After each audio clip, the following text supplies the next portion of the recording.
The phone wouldn't stop ringing. Rachel Holloway pressed her back against the cool hallway wall outside the executive conference room, her fingers white-knuckled around the handle of her cleaning cart. Through the heavy oak door, she could hear voices rising in panic, words tumbling over each other in desperate chaos. The translator canceled. Food poisoning, she says. Giovanni Rossi is on hold right now. Right this second. Waiting. This deal is worth $47 million, and we're about to lose it because nobody here speaks Italian? Rachel's heart hammered against her ribs. She knew that name. Giovanni Rossi. The Italian manufacturing billionaire whose partnership could save Sterling Global Industries from the financial troubles everyone whispered about in break rooms and bathroom stalls. The deal that would protect jobs, including hers. Call another service. Call every service in the city. I already did. It's 6:47 on a Friday evening. Nobody's available for at least 2 hours. He'll hang up. You know he will. His assistant said he's only got 15 minutes. Rachel's hand moved to the door handle before her brain caught up with her body. 5 years of invisible work in these hallways. 5 years of emptying trash cans while executives talked around her like she was furniture. 5 years of night classes in Italian, squeezed between double shifts and her sister's medical bills, studying verb conjugations under fluorescent lights in empty offices while the city slept outside. Nobody knew. Why would they? Janitors didn't speak Italian. Janitors didn't dream in foreign languages or listen to Italian radio during lunch breaks or read Dante in the original text on subway rides home. The door felt heavy as she pushed it open. 7 faces turned toward her. 7 expensive suits in shades of charcoal and navy. 7 expressions that shifted from panic to confusion to something close to irritation in the span of a heartbeat. Rachel? Brandon Hayes, the CEO, stood at the head of the conference table, one hand on his hip, the other holding his cell phone like a weapon. His silver hair was perfectly styled despite the crisis, his blue suit crisp and commanding. This isn't a good time. The conference room needs to be cleaned later. I speak Italian. The words came out stronger than she felt. Rachel stepped fully into the room, her green cleaning uniform suddenly feeling like armor instead of shame. I heard you need a translator. I can help. The silence that followed felt thick enough to choke on. Then someone laughed. Timothy Chin, the chief operations officer, leaned back in his chair, his expensive watch catching the light. You speak Italian? Since when does the cleaning staff speak Italian? I've been studying for 5 years. Rachel kept her voice steady, her eyes on Brandon. Night classes at the community college. I passed the advanced proficiency exam last month. I can show you my certificates. This is absurd. Jennifer Park, the chief financial officer, shook her head, her black bob swinging. Brandon, we're wasting time. This woman pushes a mop. She's not qualified to translate a multimillion-dollar negotiation. Do you have another option? Rachel asked, surprising herself with her directness. Because I heard you say the translator won't be here for 2 hours. And he'll be gone by then. Brandon's jaw tightened. He looked at the phone in his hand, then back at Rachel. The air conditioning hummed in the background. Someone's stomach gurgled in the tense quiet. If she screws this up, we lose everything, Timothy said. If we do nothing, we lose everything anyway, Brandon replied. He studied Rachel with sharp blue eyes that seemed to calculate risk and reward in real time. You really speak Italian? Fluently? Yes, sir. Business Italian? Technical terms, contract language, that level? Yes, sir. I've been preparing for exactly this kind of work. Jennifer made a sound of disgust. Preparing? While mopping floors. While doing my job and pursuing my education simultaneously, Rachel corrected, meeting the woman's eyes without flinching. I can do this. I promise you won't regret giving me this chance. Have you ever felt invisible? Like your dreams were too big for the life others saw you living? If Rachel's story speaks to you, please subscribe and comment below with what you'd do if given one chance to prove yourself. Your support means everything. Brandon Hayes had built a billion-dollar company by trusting his instincts, even when logic argued otherwise. Rachel could see the moment his decision crystallized in the set of his shoulders, the slight nod of his head. Fine. He pointed to the phone at the center of the table, its red hold light blinking like a heartbeat. But if this goes wrong, you're fired. Not just from this translation job. From everything. Rachel walked to the conference table on legs that felt like water. 6 faces stared at her with expressions ranging from skepticism to outright hostility. Only Brandon looked neutral, arms crossed over his chest, waiting. The phone felt cold against her palm as she picked up the receiver. She pressed the button to take the call off hold. Took one breath. Then another. Buonasera, Signor Rossi. Mi chiamo Rachel Holloway, e sarò la sua interprete per questa conversazione. Good evening, Mr. Rossi. My name is Rachel Holloway and I will be your interpreter for this conversation. The response came immediately, a warm baritone with a Roman accent that made her years of study suddenly feel real and worthwhile. Finalmente, Signorina Holloway è un piacere. Dove imparato un italiano così perfetto? Finally. Miss Holloway, it's a pleasure. Where did you learn such perfect Italian? Rachel felt something loosen in her chest. He was being kind. Professional. He didn't care that she wore a uniform with her name embroidered over the pocket in simple letters, or that cleaning supplies still hung from her cart in the hallway. Ho studiato per 5 anni, signore. Sono onorata di assisterla oggi. I studied for 5 years, sir. I'm honored to assist you today. Bene bene. Allora parliamo di business. Good. So, let's talk business.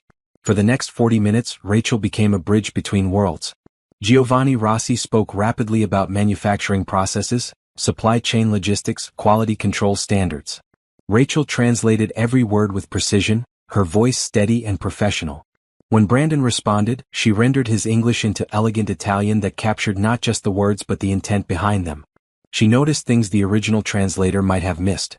When Giovanni used the phrase stringere la cinghia, literally to tighten the belt, she translated it as implement cost controls, rather than giving the literal phrase, knowing the idiom wouldn't carry the same weight in English. When Brandon talked about moving the needle, she explained the concept in Italian rather than attempting a word-for-word translation that would confuse. The executives around the table slowly stopped whispering to each other. Their expressions shifted from doubt to surprise to something approaching respect. Giovanni's voice grew warmer as the conversation progressed. Signorina Holloway, lei è molto più competent della persona che avevamo prima. Ha una comprensione excellente delle sfumature culturali. Miss Holloway, you are far more competent than the person we had before. You have an excellent understanding of cultural nuances. Rachel translated his compliment for the room, careful to keep her tone humble. Brandon's eyebrows rose slightly. Tell him we appreciate his patience with our scheduling issue, Brandon said. Rachel did, adding a touch of warmth to her Italian that she knew would resonate with Giovanni's formal but friendly manner. The conversation wound toward conclusion. Terms were agreed upon. Next steps established. A follow-up call scheduled for Monday morning at 9. Signorina Holloway, Giovanni said, his voice thoughtful. Vorrei che lei fosse presente anche per la prossima chiamata. Ha reso questa conversazione molto più facile. Miss Holloway, I would like you to be present for the next call as well. You made this conversation much easier. Rachel's breath caught. She translated the request. Brandon looked at her for a long moment. The room held its collective breath. Tell Mr. Rossi we would be happy to have Miss Holloway continue as our translator for this project. Relief and joy flooded through Rachel's body like warm honey. She thanked Giovanni in Italian, confirmed the Monday call time, and ended the conversation with the proper formal courtesies her classes had drilled into her. When she set down the phone, her hand trembled only slightly.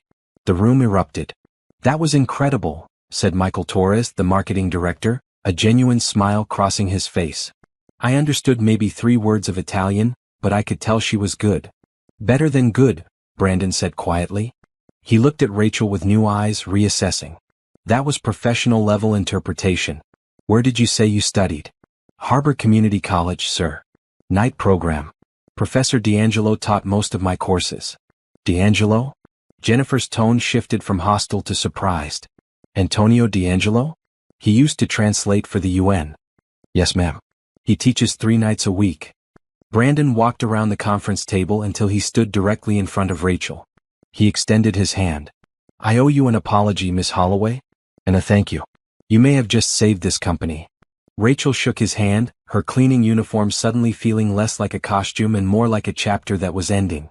I'm just grateful you gave me the chance, sir. How much do we pay you as a janitor?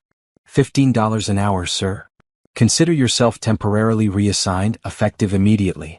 $40 an hour as a contract translator until this deal closes. We'll formalize the paperwork Monday morning.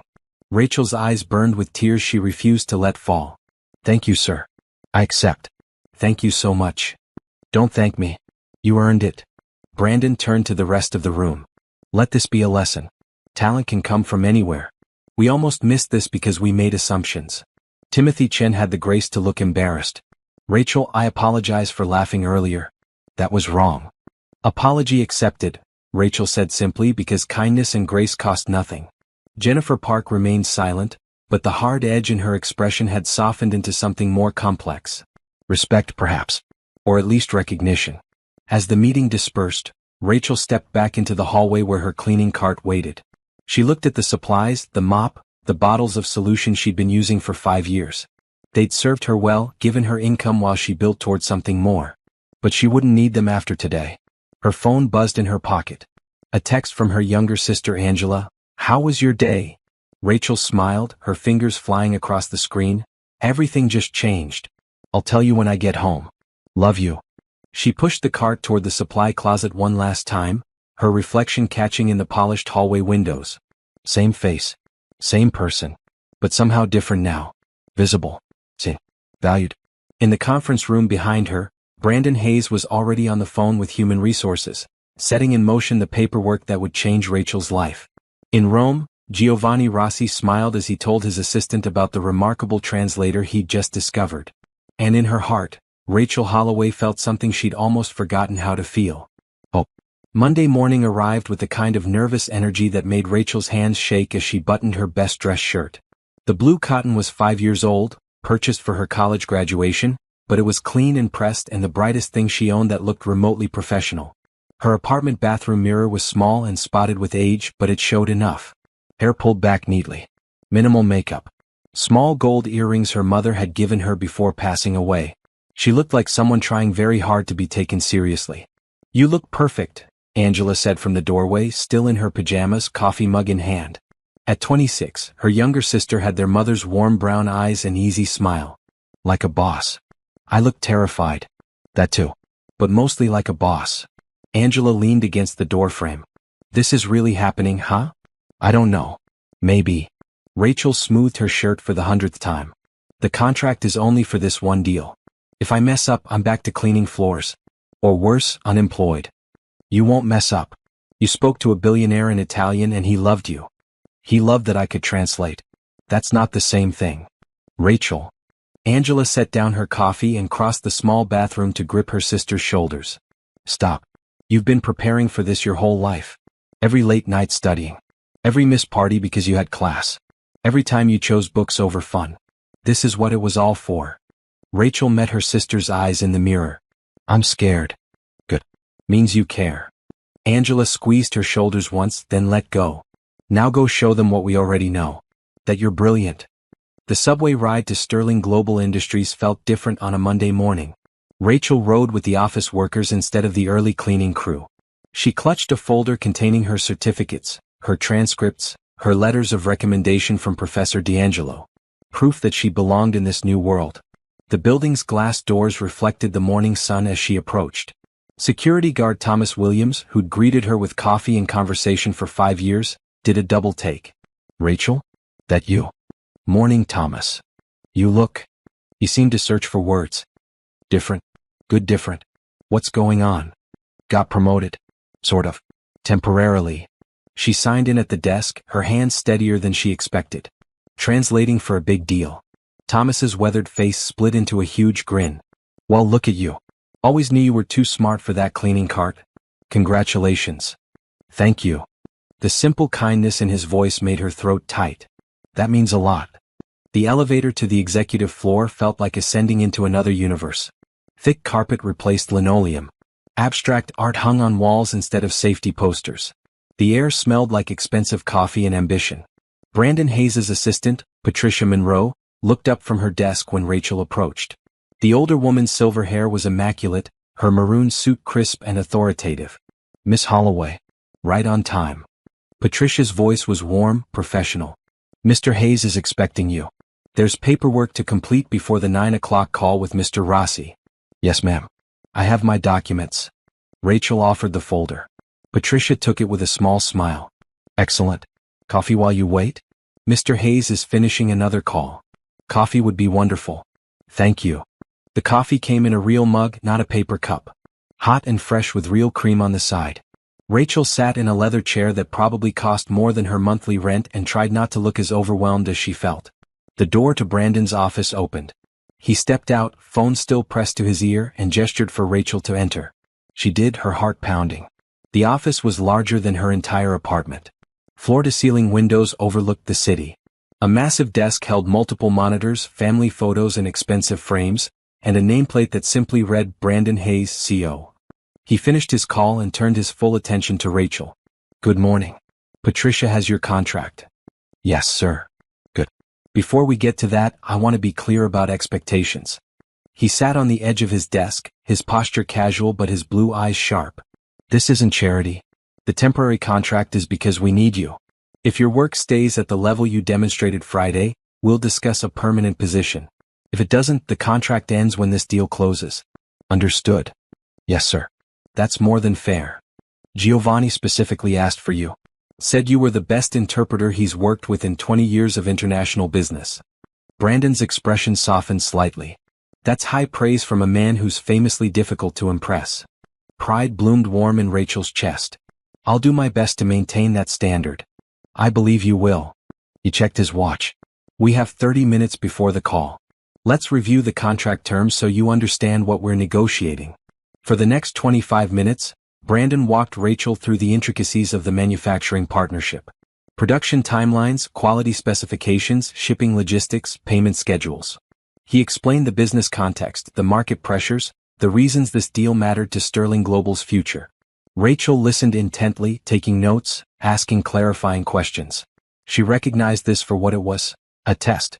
He was evaluating whether she could understand complex business concepts, not just translate words. "The main sticking point will be the exclusivity clause," Brandon said.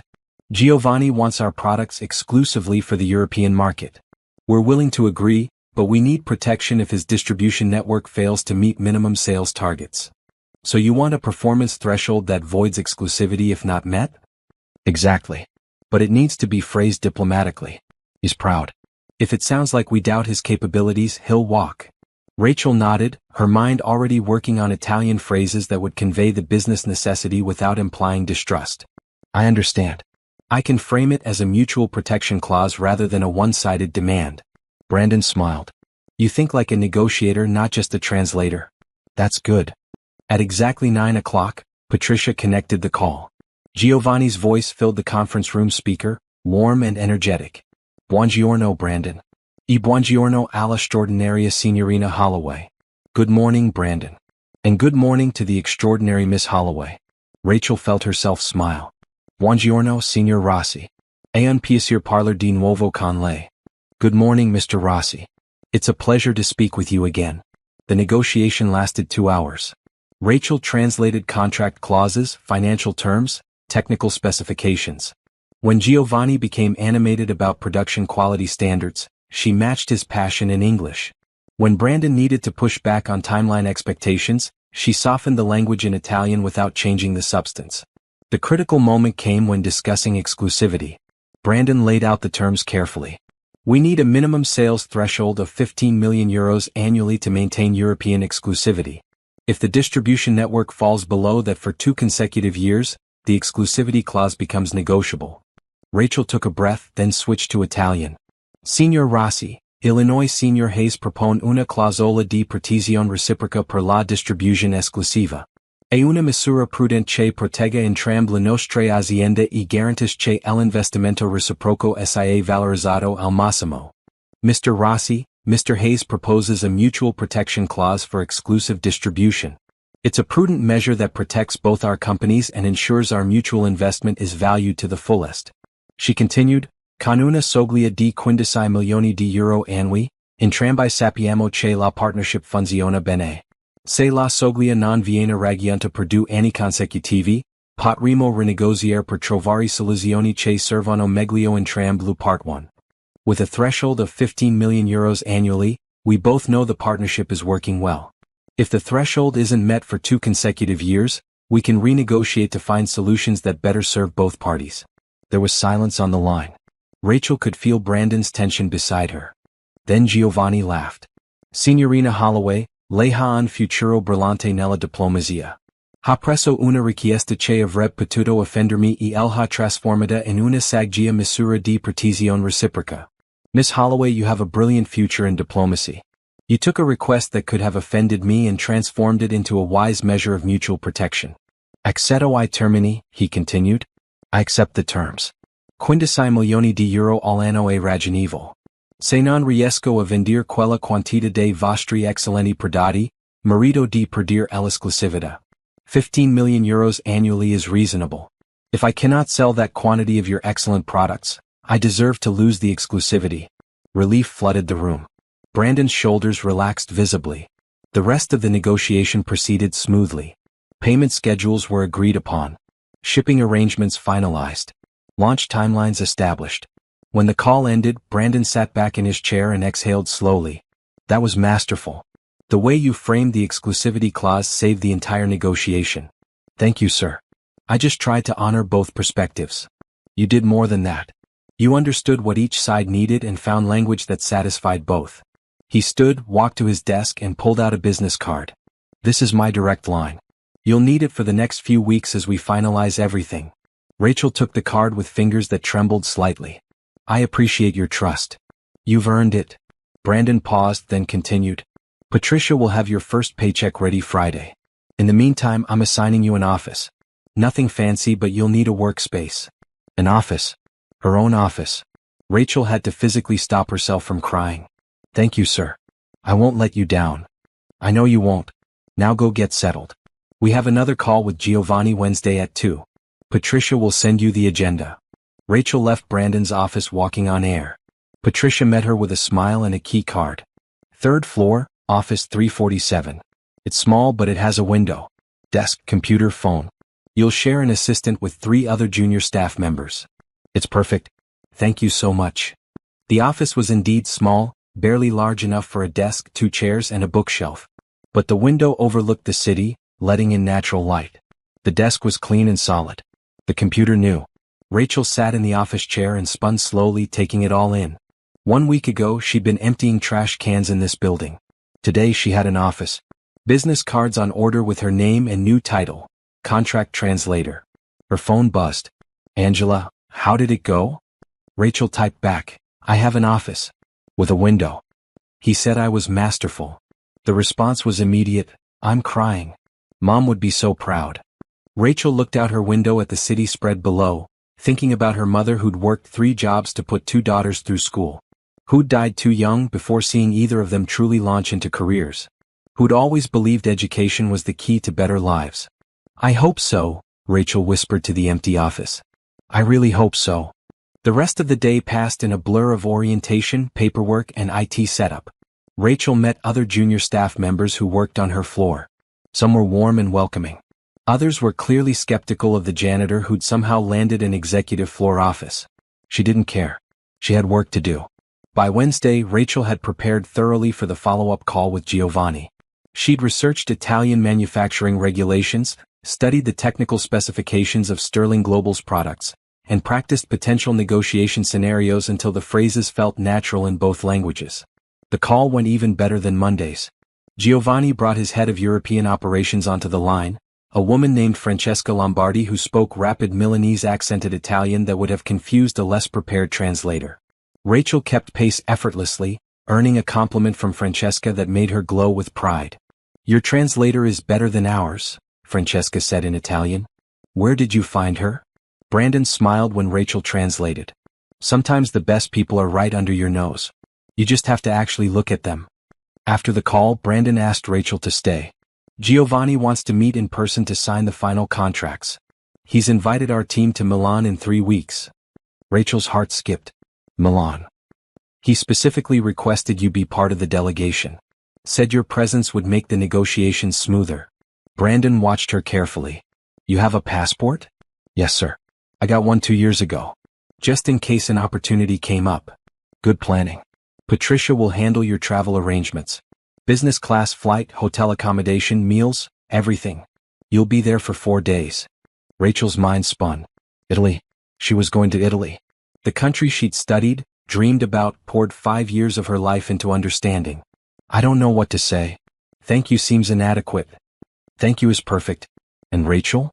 Brandon's expression grew serious. This is your chance to show you belong at this level permanently. Giovanni likes you. If you impress him in person, if this deal closes successfully, I'll create a permanent international relations position for you. Real salary, benefits, career path. But you have to prove you can handle it. I will. I promise. I believe you. He smiled. Now go tell your sister you're going to Italy. I imagine she'll want to celebrate. Rachel practically floated back to her office. She called Angela immediately. Italy. I'm going to Italy. Her sister's scream of joy was so loud Rachel had to hold the phone away from her ear. That evening, Rachel walked home instead of taking the subway. The spring air felt different. Warmer. Filled with possibility. She passed the community college where she'd spent so many nights, and sent a silent thank you to Professor D'Angelo.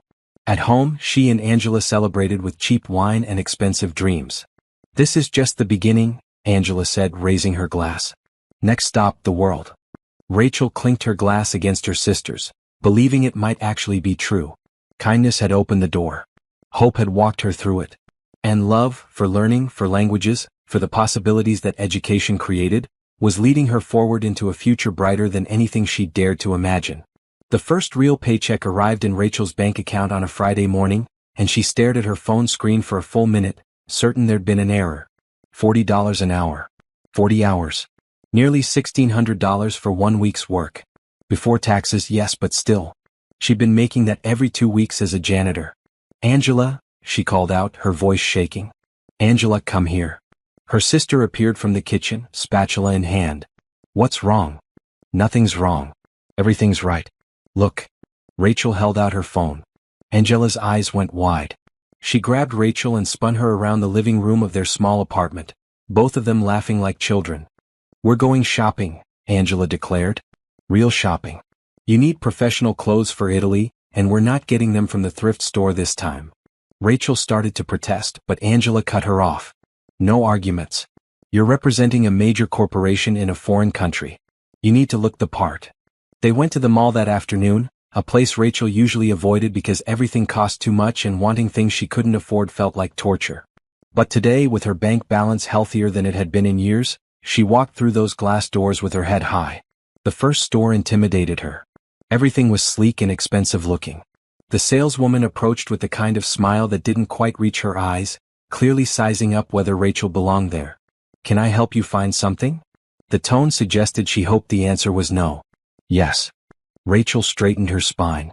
I need professional clothes for an international business trip. Suits, blouses, appropriate shoes. The woman's expression shifted slightly. What's your budget?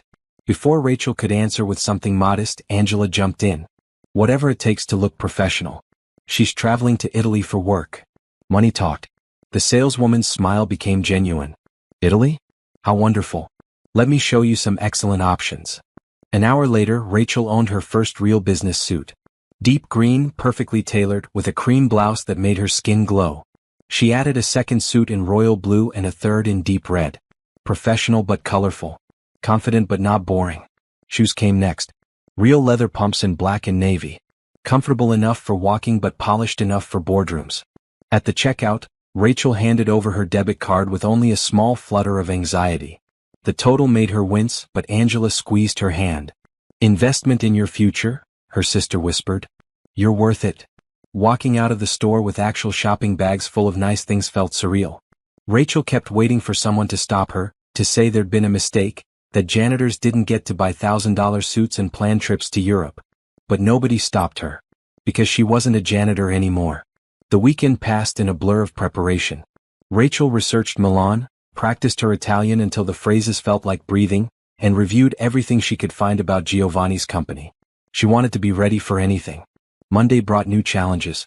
Brandon asked her to attend her first executive strategy meeting.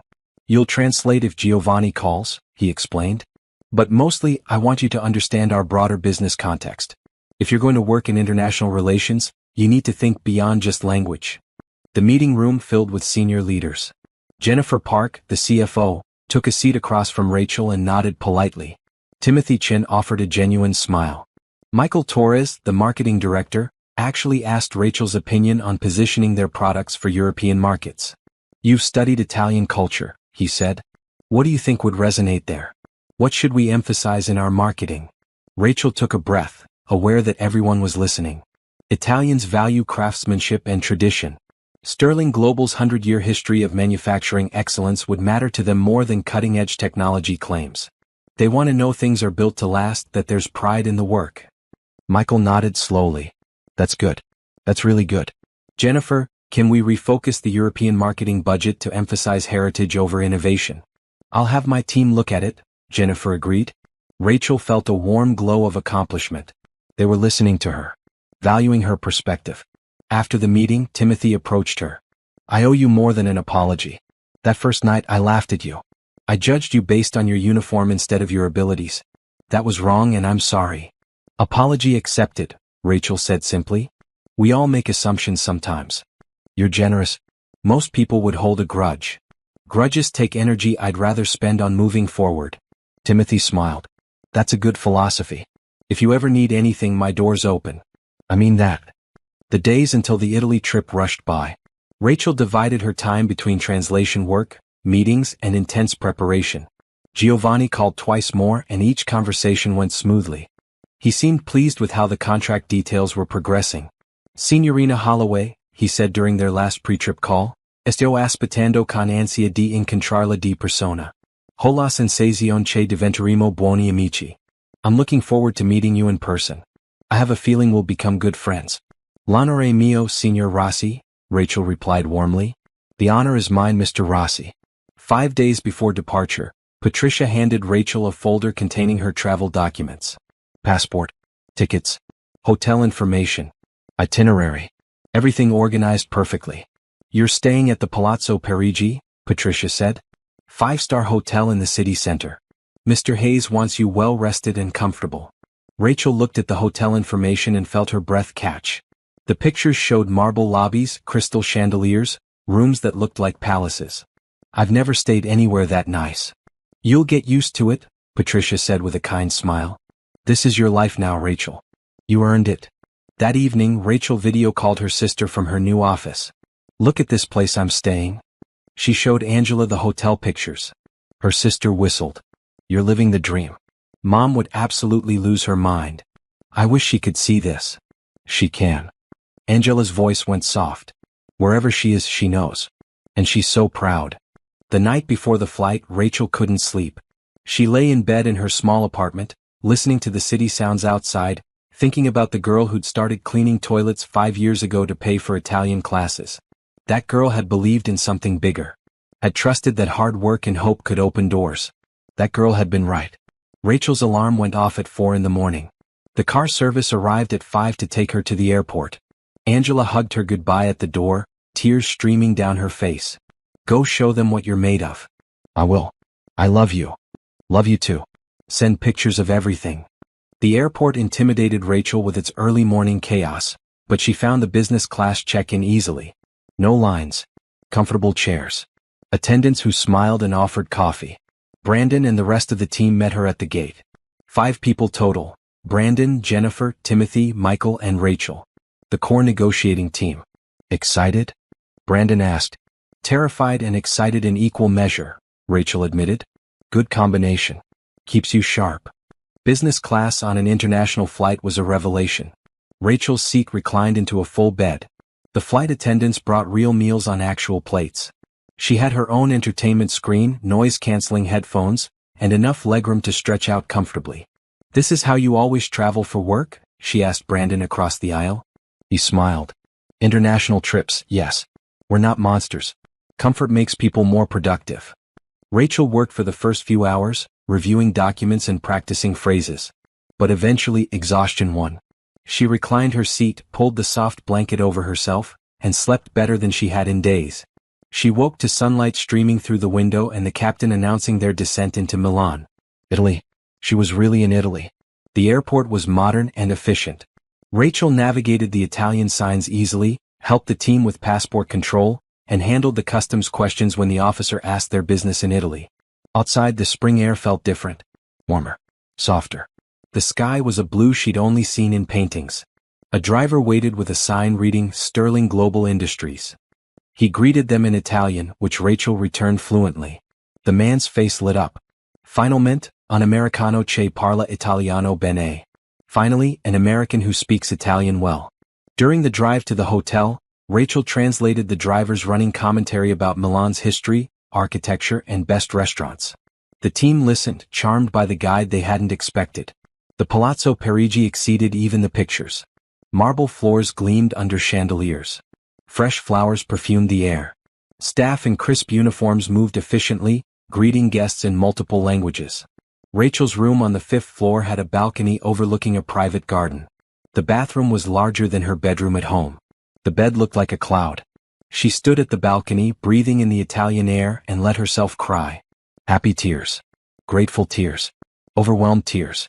A knock on the door interrupted her moment. She wiped her eyes and found Brandon standing in the hallway. Team dinner in an hour. Giovanni wants to meet us tonight instead of waiting until tomorrow. He paused, studying her face. You okay? Yes, sir. Just taking it all in. I remember my first international business trip. It's overwhelming. But you belong here, Rachel. Don't forget that. She nodded, not trusting her voice. An hour later, dressed in her new green suit, Rachel joined the team in the lobby. They walked 3 blocks to a restaurant Giovanni had chosen. A place with warm lighting and the smell of incredible food drifting through open doors. Giovanni Rossi stood waiting outside. He was tall, probably mid-50s, with silver-streaked dark hair and warm brown eyes. He wore a perfectly tailored navy suit and smiled when he saw them approaching. Brandon, amico mio. He embraced Brandon with genuine warmth, then turned to Rachel. E tu devi essere la famosa signorina Holloway. And you must be the famous Miss Holloway. Rachel extended her hand, but Giovanni gently pushed it aside and kissed both her cheeks in the Italian manner. È un onore incontrarla di persona. Lei ha una voce bellissima al telefono, ma di persona è anche più impressionante. It's an honor to meet you in person. You have a beautiful voice on the phone, but in person you're even more impressive. Lei è troppo gentile, Signor Rossi. You're too kind, Mr. Rossi. Giovanni, per favor. Siamo amici adesso. Giovanni, please. We're friends now. Over dinner, Rachel translated between Giovanni and the team, but the conversation flowed beyond business. Giovanni asked about her background, how she learned Italian, what she loved about the language. He listened intently, asking follow-up questions, treating her like a valued colleague rather than support staff. You remind me of myself at your age, he said in Italian. Hungry for opportunity. Willing to work harder than everyone else. I started with nothing, you know. My father was a factory worker. I cleaned floors like you did. Really? Really? Now I own the factory. Life is strange and wonderful when you refuse to give up on your dreams. He raised his wine glass. To dreams that come true through hard work and a little bit of luck. Rachel clinked her glass against his, feeling the warmth of connection, of being seen and understood. The dinner lasted 3 hours. Rachel's cheeks hurt from smiling. Her heart felt full in a way she couldn't quite name. Walking back to the hotel, Brandon fell into step beside her. He likes you. Really likes you. This deal is going to close because of the relationship you've built. I just tried to be professional. You were more than professional. You were genuine. That matters more than people think. He paused at the hotel entrance. Get some rest. Tomorrow we tour his facilities and meet his whole team. It's going to be a long day.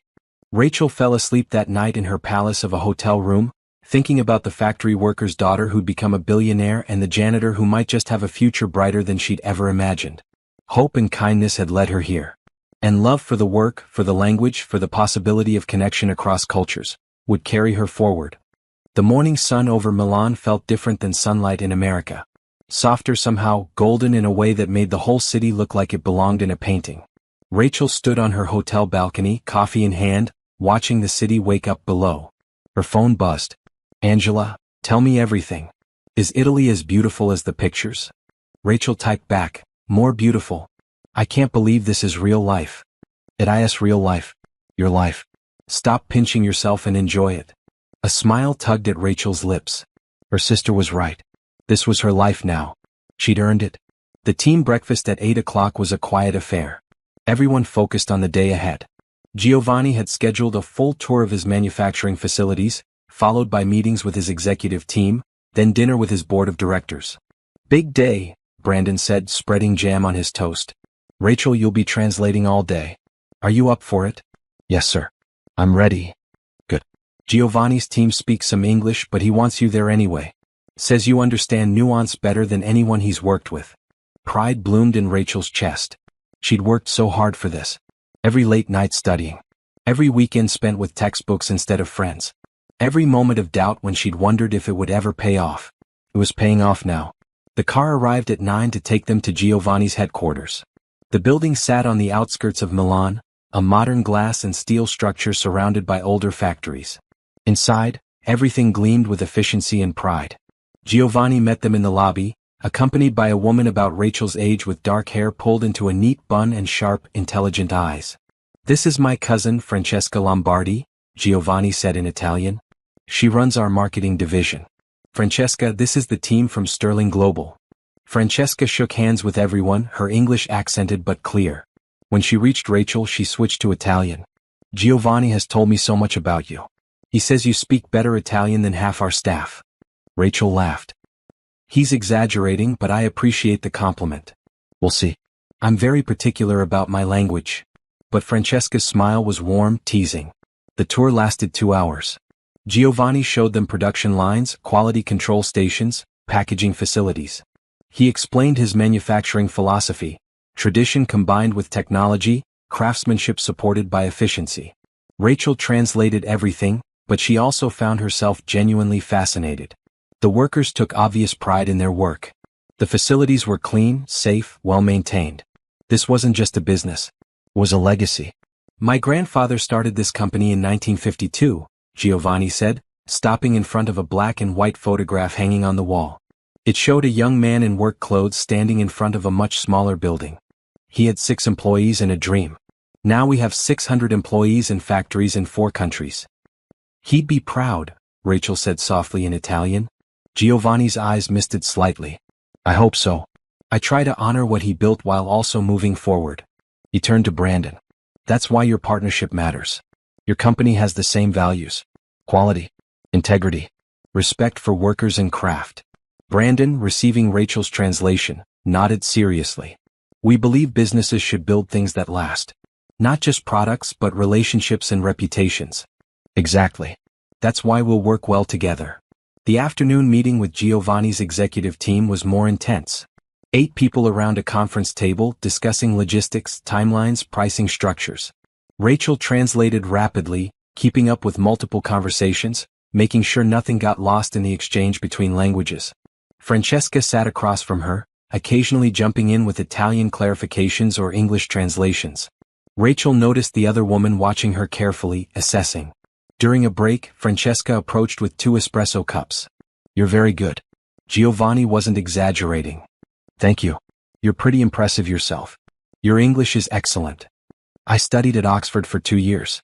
Languages come easily to me." Francesca took a sip of her espresso. "But you have something beyond language skills. You understand people. When Giovanni speaks with passion, you translate with passion. When Brandon is careful, you are careful. That's rare." Rachel felt herself flush with pleasure. "I just try to honor everyone's meaning." "It's more than that. You care. I can tell." Francesca's expression grew thoughtful. "Giovanni mentioned you were a janitor until very recently."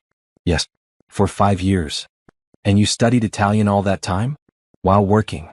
Night classes. Weekends. Whenever I could." Francesca shook her head in wonder. "That's dedication. Most people would have given up." "I couldn't. It felt like my only chance for something better. And now I'm sitting in Milan, drinking espresso with a marketing executive, about to help close a multimillion-dollar deal. Life is strange." Francesca laughed, a genuine sound of delight. "Life is wonderful. And I think we're going to be friends, Rachel Holloway." The dinner that evening was held at a private dining room in one of Milan's oldest restaurants.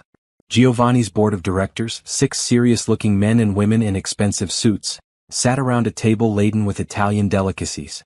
Rachel found herself seated between Francesca and an older gentleman named Carlo Benedetti, who spoke no English but had definite opinions about American manufacturing practices. "Gli Americani pensano solo ai profitti," he said sternly. "Americans only think about profits." Rachel translated for the table, then responded in Italian. "Not all Americans. Sterling Global has been in business for over 100 years. They prioritize quality and their workers' well-being. That's why Giovanni chose to partner with them." Carlo raised his eyebrows. "You defend your employers well." "I defend the truth. I've seen how they operate. They're good people running a good company. Giovanni, overhearing, smiled broadly. See, Carlo? This is why I wanted Rachel on this trip. She understands both sides and speaks honestly. The dinner conversation flowed between business and personal topics. Rachel translated effortlessly, but she also participated, sharing her own thoughts when asked. These powerful people treated her like an equal, valued her opinions, made her feel like she belonged at their table. It was intoxicating and terrifying in equal measure. Later, walking back to the hotel through Milan's lit streets, Brandon fell into step with Rachel while the others walked ahead. You impressed them. All of them. I just did my job. You did more than that. Carlo Benedetti never likes anyone, and he was laughing with you by dessert. Brandon paused under a streetlight. Giovanni pulled me aside before we left. He wants to make you a permanent offer. Rachel's heart stopped. What? International Relations Coordinator for the partnership between our companies. You'd work half-time for Sterling Global, half-time for Giovanni's company. Split salary, full benefits, travel between countries. He's offering $90,000 a year for your half. We'd match it. That's $180,000 total. The number was so large Rachel's brain couldn't quite process it. 6 months ago she'd been making $31,000 a year. I don't know what to say.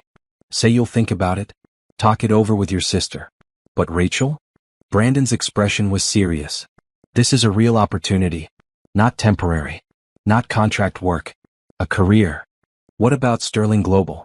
Would you really match his offer? In a heartbeat. You're valuable. This deal is closing because of you. The relationships you've built, the trust you've earned. That has worth. He smiled. So think about it. But don't think too long. Giovanni wants an answer before we leave Milan. Rachel walked the rest of the way in a daze. In her hotel room, she called Angela immediately despite the late hour. $180,000, she whispered when her sister answered. Did I hear that right? You heard right. Oh my God, Rachel. Oh my God. It's too much. It can't be real. It's real. It's your life. Say yes. Please say yes. I'm scared. Of course you're scared. This is huge. But you can do this. You've already proved you can. Rachel sat on her beautiful hotel bed, looking out at the Milan skyline. What if I fail? What if you succeed? What if this is just the beginning? Angela's voice grew soft. Mom used to say the only failure is not trying. You tried, Rachel. And you won. Tears streamed down Rachel's face. I miss her. I know. Me too. But she's watching. And she's so proud. After hanging up, Rachel sat on her balcony for a long time, thinking. A year ago, she'd been invisible. A janitor nobody noticed. Someone people looked through instead of at. Now a billionaire wanted to hire her. A CEO valued her skills. A whole team of international executives respected her work.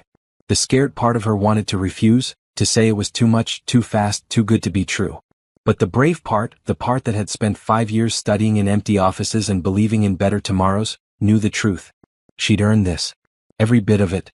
The next morning at breakfast, Rachel approached Giovanni's table. He looked up with a warm smile. Buongiorno, Rachel. Come hi dormito. Good morning, Rachel. How did you sleep? Bene grazie. Giovanni, I have an answer for you. His eyebrows rose. Already?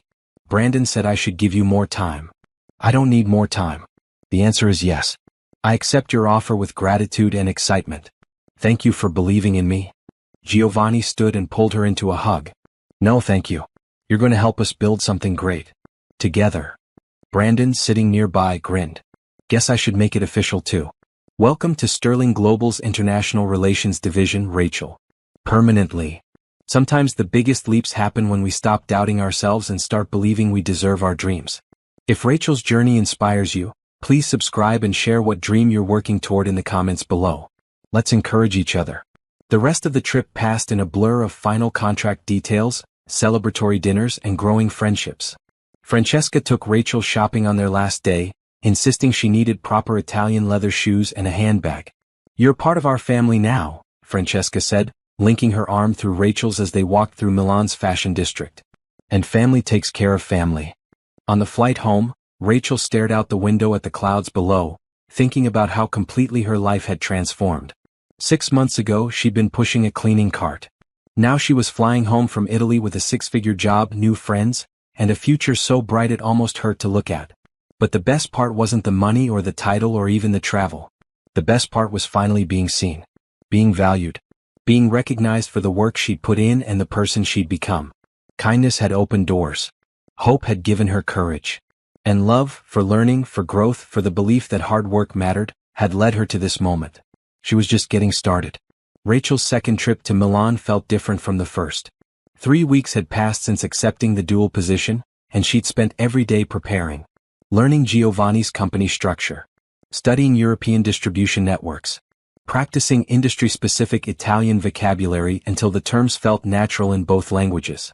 This time she traveled alone.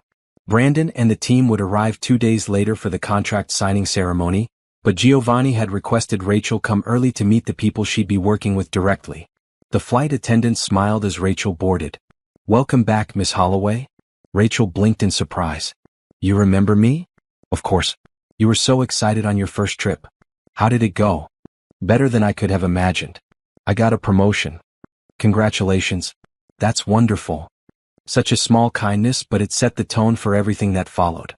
Rachel settled into her business class seat, pulled out her laptop and reviewed her notes one more time. She wanted to make the best possible impression. Milan's airport felt familiar now. She navigated customs easily, collected her luggage and found the driver holding a sign with her name. Not Sterling Global, this time. Just Rachel Holloway. She was expected. Anticipated. No. The driver greeted her warmly in Italian. "Benvenuta a Milano, Signorina Holloway. Come stato il volo?" "Welcome to Milan, Miss Holloway. How was your flight?" "Tranquillo, grazie. E bello essere di ritorno." "Peaceful, thank you. It's good to be back." They chatted easily during the drive. He'd been Giovanni's driver for 15 years, had 2 daughters in university, loved American jazz music. Rachel filed away these details, understanding that relationships mattered in Italian business culture. Everyone deserved to be seen and valued, from the CEO to the driver. The hotel was different this time. Not the luxurious Palazzo Parigi, but a comfortable business hotel closer to Giovanni's offices. More practical for daily commutes. Rachel didn't mind. She wasn't here for vacation. Her room was simple but clean, with a small desk and a window overlooking a quiet street. She unpacked her new clothes, hung her green and blue suits carefully, arranged her toiletries in the bathroom, making the space her own. A knock on the door interrupted her organizing. She opened it to find Francesca standing in the hallway, dressed in a bright red coat, her dark hair loose around her shoulders. "Sorpresa," Francesca said with a grin. "Surprise. I thought you might want company for dinner. Giovanni gave me your hotel information." "Francesca, I wasn't expecting you until tomorrow." "I know. But I was free tonight and I thought, why should Rachel eat alone in a strange city? So here I am." Warmth flooded through Rachel. "That's incredibly kind. Thank you." "No thanks necessary. We're friends now. Friends don't let friends eat alone." Francesca linked her arm through Rachel's. "Come. I know a place with the best carbonara in Milan." The restaurant was small and crowded, filled with locals rather than tourists. Francesca greeted the owner by name, kissed his cheeks and requested her favorite table by the window. Over pasta and wine they talked. Not about business at first but about life. Francesca shared stories about growing up in Giovanni's shadow, being the smart cousin everyone expected to take over the company someday but who'd chosen marketing instead because she loved creativity more than manufacturing. "Giovanni understood," Francesca said, twirling pasta on her fork. "He told me life is too short to do work that doesn't make your soul happy. So I created my own path." "That took courage." "Maybe. Or maybe just stubbornness." Francesca laughed. "My mother says I've been stubborn since birth." She's probably right. Rachel shared her own story more fully than she had before. Growing up with a single mother who worked 3 jobs. Losing her mom to cancer just as Rachel graduated from community college. Raising her younger sister while working as a janitor. The long nights of study. The moments of doubt. "I almost quit so many times," Rachel admitted. "The Italian classes cost money we didn't have. Angela needed things. There were months I chose between textbooks and groceries. But you didn't quit." "No. Because quitting felt like admitting my life would always be what it was. And I couldn't accept that." Francesca reached across the table and squeezed Rachel's hand. "You're remarkable. You know that. I'm just someone who got lucky." "No. Luck is winning the lottery. You earned everything you have through hard work and determination. That's not luck. That's character. The simple validation made Rachel's eyes burn with tears she refused to shed. Thank you for saying that. I'm saying it because it's true. Francesca released her hand and sat back. Now let's talk about tomorrow. You're meeting the team at 9. There are 12 people in the international division. Most speak English, but they'll be impressed if you use Italian. Show them you respect their language and culture. I plan to. Good. Some of them are skeptical about the American partnership. Not because they doubt Sterling Global, but because change makes people nervous. You'll need to win them over. How do I do that? Be yourself. Listen. Show genuine interest in their work. Italians can smell fake charm from a kilometer away, but they respond to authentic kindness. Rachel absorbed this advice, grateful for Francesca's guidance. Any other tips? Yes. Marco Santini runs the distribution network. He's brilliant but proud. If you need something from him, ask his opinion first. Make him feel valued and he'll move mountains for you. Francesca counted on her fingers. Isabella Romano handles quality control. She's a perfectionist who trusts data more than people. Bring her numbers and facts, not feelings. And Paolo Costa manages logistics. He's warm, funny, loves to talk. Let him tell stories. He'll adore you. Rachel took mental notes, understanding that Francesca was giving her a gift. Inside knowledge. The kind of insights that took years to develop on your own. They lingered over dessert, talking about everything and nothing. Books they loved. Movies that made them cry. Dreams they still harbored. By the time Francesca dropped Rachel back at her hotel, they'd moved from friendly colleagues to genuine friends. Sleep well, Francesca said, hugging Rachel goodbye. Tomorrow will be wonderful. I know it. Rachel slept better than expected, her mind quiet with confidence rather than anxiety. She woke early, dressed carefully in her blue suit, and arrived at Giovanni's headquarters 15 minutes before 9. The building looked different in morning light. Bustling with activity. Workers streaming through the doors. Delivery trucks at the loading docks. The hum of productivity and purpose. Giovanni met her in the lobby himself, dressed in a gray suit that made his silver hair look distinguished. Rachel. Benvenuta. Come stay. Welcome. How are you? Bene grazie. Excitata per iniziare. Good, thank you. Excited to start. Excellent. Il team è riunito nella sala conference. Andiamo. Excellent. The team is gathered in the conference room. Let's go. He led her through hallways lined with photographs showing the company's evolution over decades. Workers from the 1950s standing proudly beside machinery. Ribbon-cutting ceremonies. Award presentations. A legacy built on quality and integrity. The conference room held 12 people arranged around a large table. They stood when Giovanni and Rachel entered, their expressions ranging from curious to guarded. Tutti questa è Rachel Holloway, Giovanni announced. Everyone, this is Rachel Holloway. Rachel sarà il nostro coordinatore delle relazioni internazionali per la partnership con Sterling Global.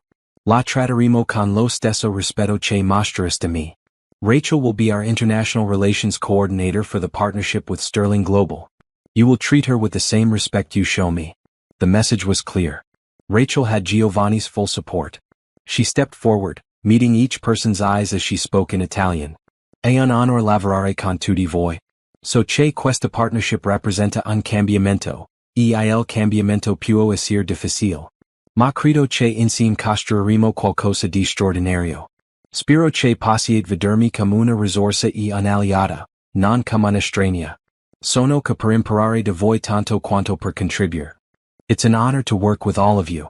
I know this partnership represents change and change can be difficult. But I believe together we'll build something extraordinary.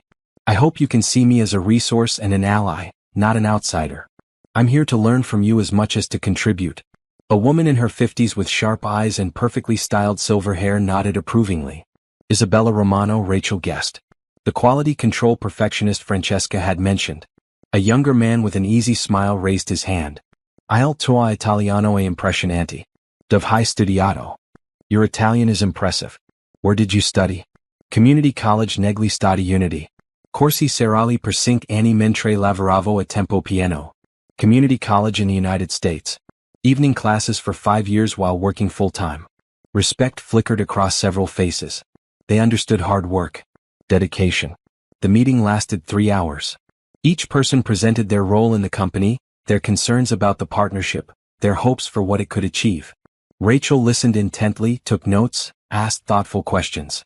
Marco Santini, the distribution manager Francesca had warned about, was indeed proud and particular. Rachel made sure to defer to his expertise frequently.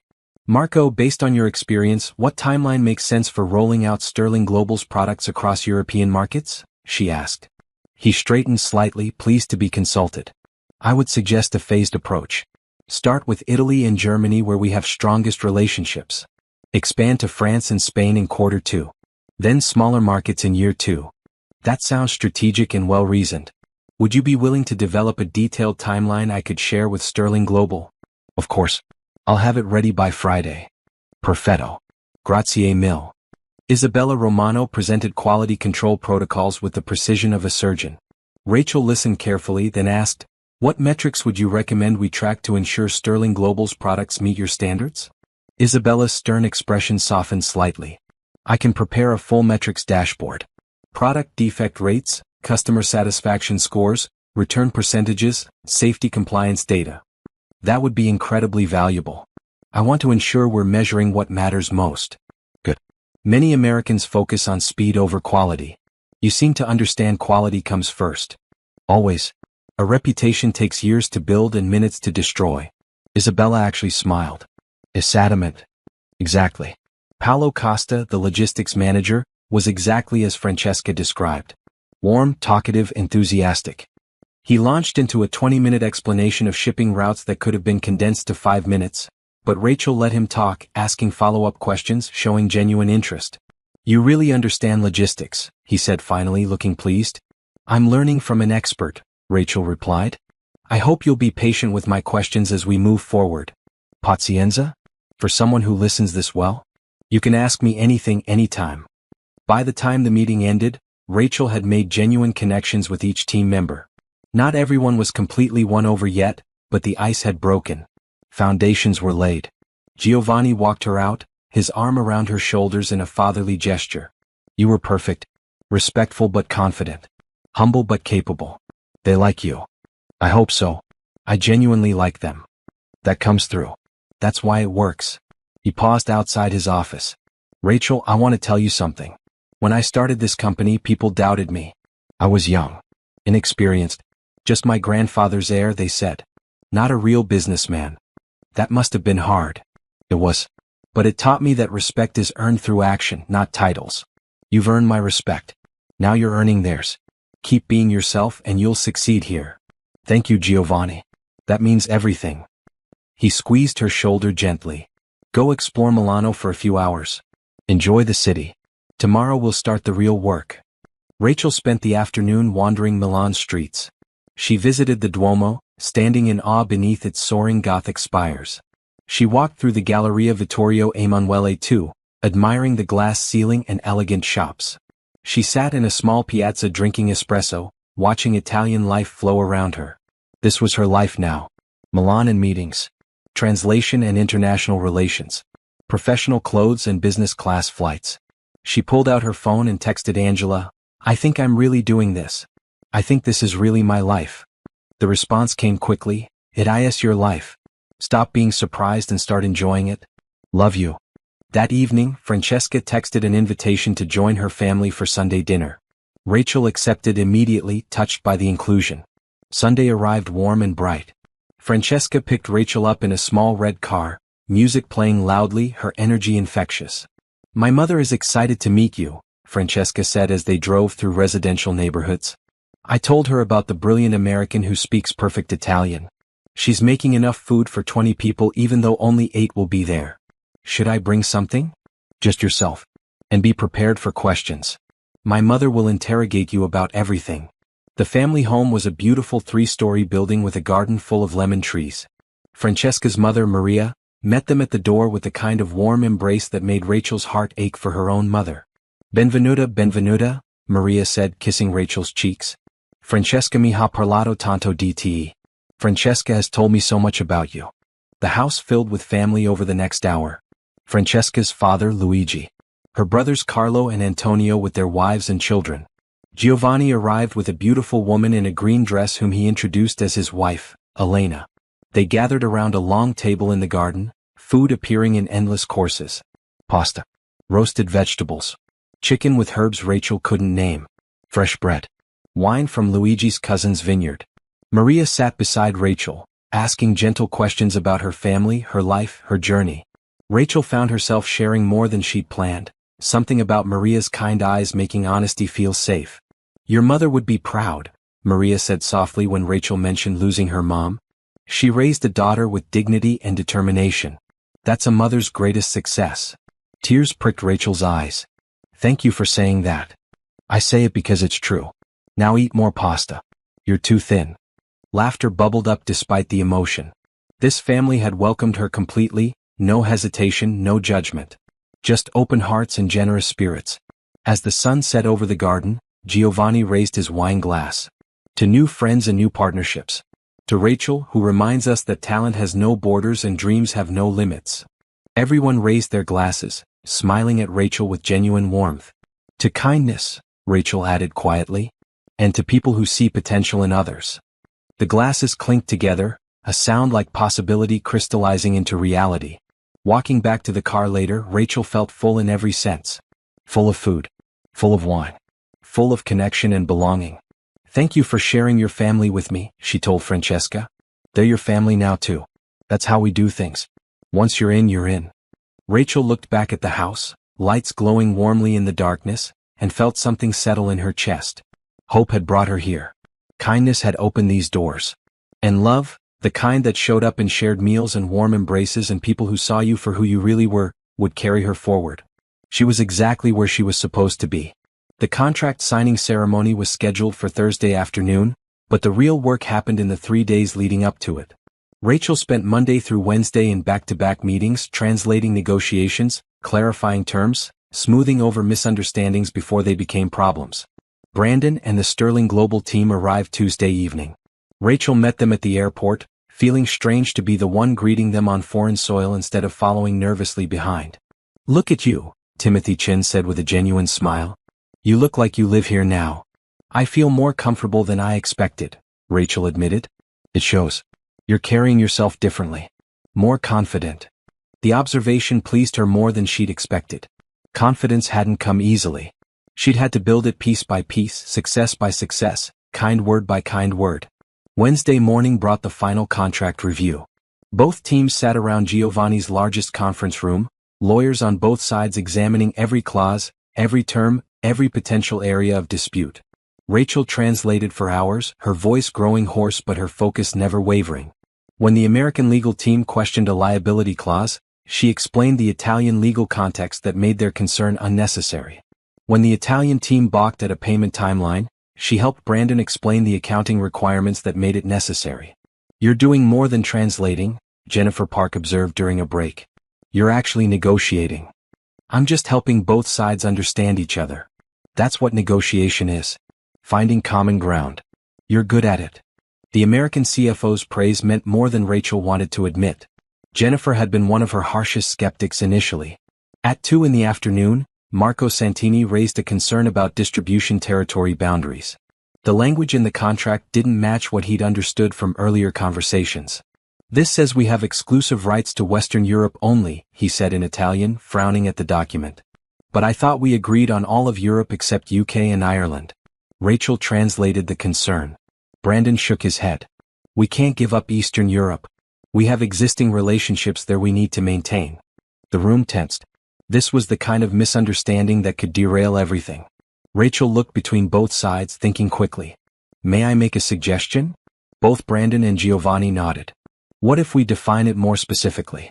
Western Europe exclusively for Giovanni's company. Eastern Europe remains open for both parties to pursue independently, but with a right of first refusal for Giovanni's company if Sterling Global receives any Eastern European orders. That way Brandon maintains existing relationships but Giovanni has opportunity to expand if he wants. Both men were quiet, considering. The right of first refusal would need time limits, Brandon said slowly. If an Eastern European company wants our products, Giovanni would have 72 hours to match or beat any competing distributor offer. Rachel translated. Giovanni nodded. That's fair. And Sterling Global agrees not to actively market in Western Europe since that's our exclusive territory. Agreed. Rachel drafted the new language on the spot, first in English, then translating to Italian. Both legal teams reviewed it. Both approved it. Crisis averted. Giovanni caught Rachel's eye across the table and mouthed, "Grazie. Thank you." The meeting ended at 6 in the evening. 10 hours of intense negotiation. Rachel's head pounded. Her throat was raw. But the contract was finalized. "Dinner to celebrate," Giovanni announced. "All of us. My treat." They went to an elegant restaurant overlooking the city. Rachel found herself seated between Francesca and Brandon, both of whom seemed determined to make sure she ate and drank and relaxed after the intense day. "That distribution territory solution was brilliant," Brandon said quietly. "Both sides got what they needed. That's the mark of a skilled negotiator. I just tried to find middle ground. Most people try. Few succeed." He raised his wine glass. "To Rachel Holloway, who's proven herself invaluable." Francesca clinked her glass against Brandon's. "To Rachel, who makes miracles look easy." "Not easy," Rachel protested. "Never easy." "Maybe not," Francesca agreed. "But you make it look that way. That's a gift." Thursday morning brought final preparations. The signing ceremony was scheduled for 2 in the afternoon, with both companies' boards of directors attending. Media would be present. This was a significant moment for both organizations. Rachel dressed in her red suit, the one that made her feel powerful and confident. She checked herself in the mirror, hardly recognizing the woman looking back. 6 months ago, she'd been invisible. Today she was essential. The ceremony took place in Giovanni's largest presentation hall. Cameras flashed as Giovanni and Brandon signed multiple copies of the contract. Both men made brief speeches about partnership and mutual success. Then Giovanni did something unexpected. "Before we end," he said in Italian, which Rachel translated simultaneously, "I want to acknowledge someone without whom this partnership would not exist. Rachel Holloway came into our lives just a few months ago, but her impact has been extraordinary. She didn't just translate words. She built bridges. She found solutions. She reminded all of us that business is ultimately about people connecting with people." He gestured for Rachel to join him at the podium. She walked up on shaking legs. "Rachel, you started as someone nobody noticed, but you saw your own potential even when others didn't. You worked harder than anyone had a right to expect. And when opportunity finally arrived, you were ready." Giovanni smiled warmly. "You inspire me. You remind me why I built this business. To create opportunities. To recognize talent. To believe in people's ability to grow beyond where they started." He pulled a small box from his pocket and handed it to her. "A small token of our gratitude and respect." Inside was a beautiful watch. Simple, elegant, expensive. Engraved on the back in Italian, "Il tempo premia chi crede." Time rewards those who believe. Rachel's vision blurred with tears. "Grazie Giovanni. Non so cosa dire." "Thank you Giovanni. I don't know what to say. Just keep being yourself. That's all we ask." The applause that followed felt like acceptance. Like belonging. Like everything she'd worked for crystallizing into this single moment. After the ceremony, media wanted interviews. Rachel found herself answering questions about her journey, her role, her perspective on international business. She spoke honestly about starting as a janitor, about night classes and determination, about people who'd believed in her when she'd barely believed in herself. "What advice would you give to others in similar situations?" a reporter asked. Rachel thought about Angela watching at home. About other people cleaning offices late at night while dreaming of something more. Never let anyone else's perception of you limit your perception of yourself. If you want something, learn everything you can about it. Work harder than everyone else. And when opportunity comes, even if it terrifies you, say yes.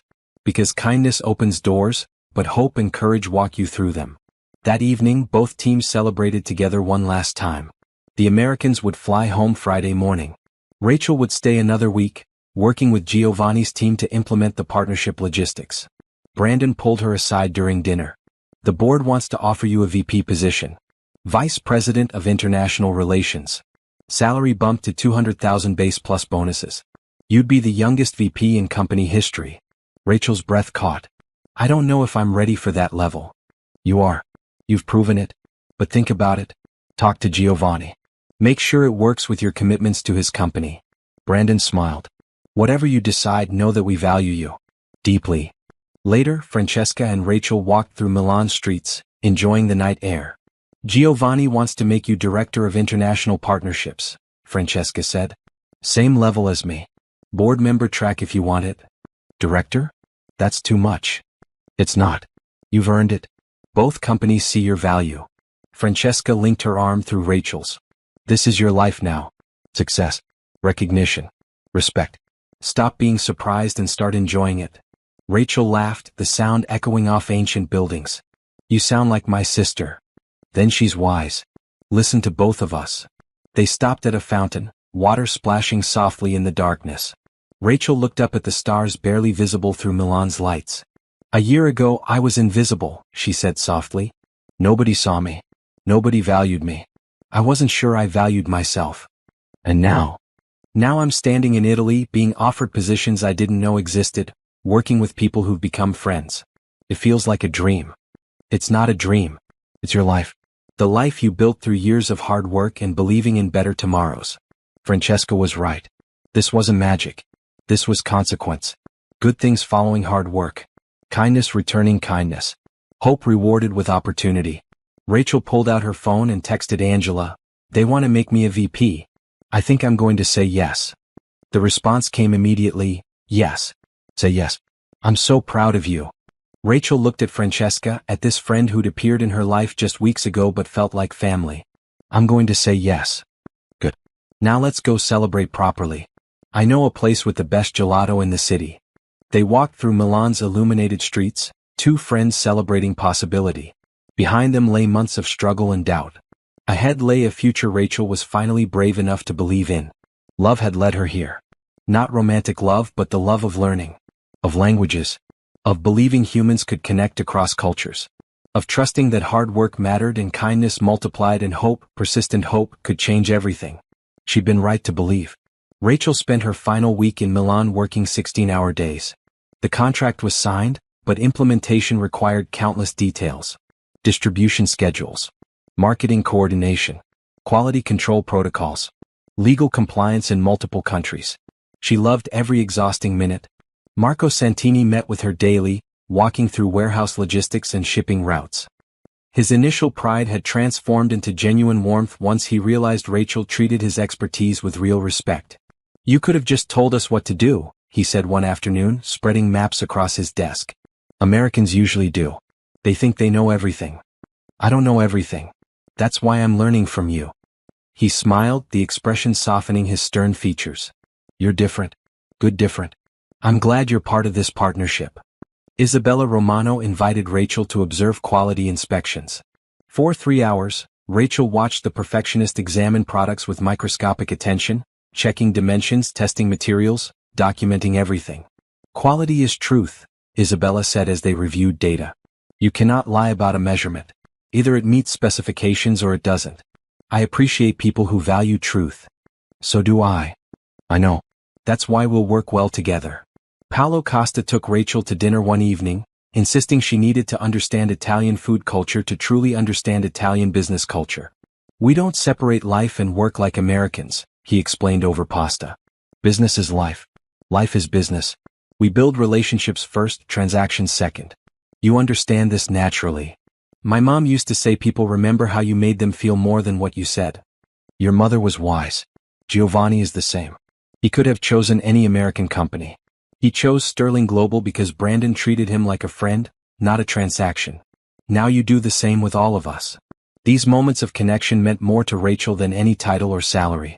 She was building real relationships. Creating a professional family across continents. Friday evening, Giovanni invited Rachel to his home for dinner. The house sat in the hills outside Milan, a beautiful villa surrounded by gardens that had been in his family for 3 generations. Elena, his wife, greeted Rachel with warm kisses and immediately pulled her into the kitchen to help prepare dinner. "Giovanni talks about you constantly," Elena said, handing Rachel vegetables to chop. "Rachel said this. Rachel solved that. Rachel is brilliant.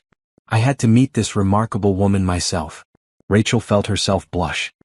"He's exaggerating." "He's not. My husband is many things, but he doesn't exaggerate about business. If he says you're brilliant, you are." They cooked together for an hour, Elena teaching Rachel traditional recipes while asking gentle questions about her life, her family, her dreams. The older woman reminded Rachel of her mother. Kind eyes, patient voice, genuine interest in others. Over dinner, Giovanni shared something Rachel hadn't known. My father didn't want me to expand internationally, he said, pouring wine. He thought it was too risky. Too complicated. He wanted me to keep the business small and safe. What changed his mind? Rachel asked. He died before I could prove him wrong. So I built this company for him to show him his son was capable of more than he believed. Giovanni's expression grew thoughtful. I see myself in you, Rachel. Someone fighting to prove they're more than others assume. It's exhausting but powerful. It is exhausting, Rachel agreed. Sometimes I still wake up certain someone will realize they made a mistake hiring me. That feeling never completely goes away. I still have moments where I think my success was luck, not skill. He smiled. But then I remember the work I put in. The sacrifices I made.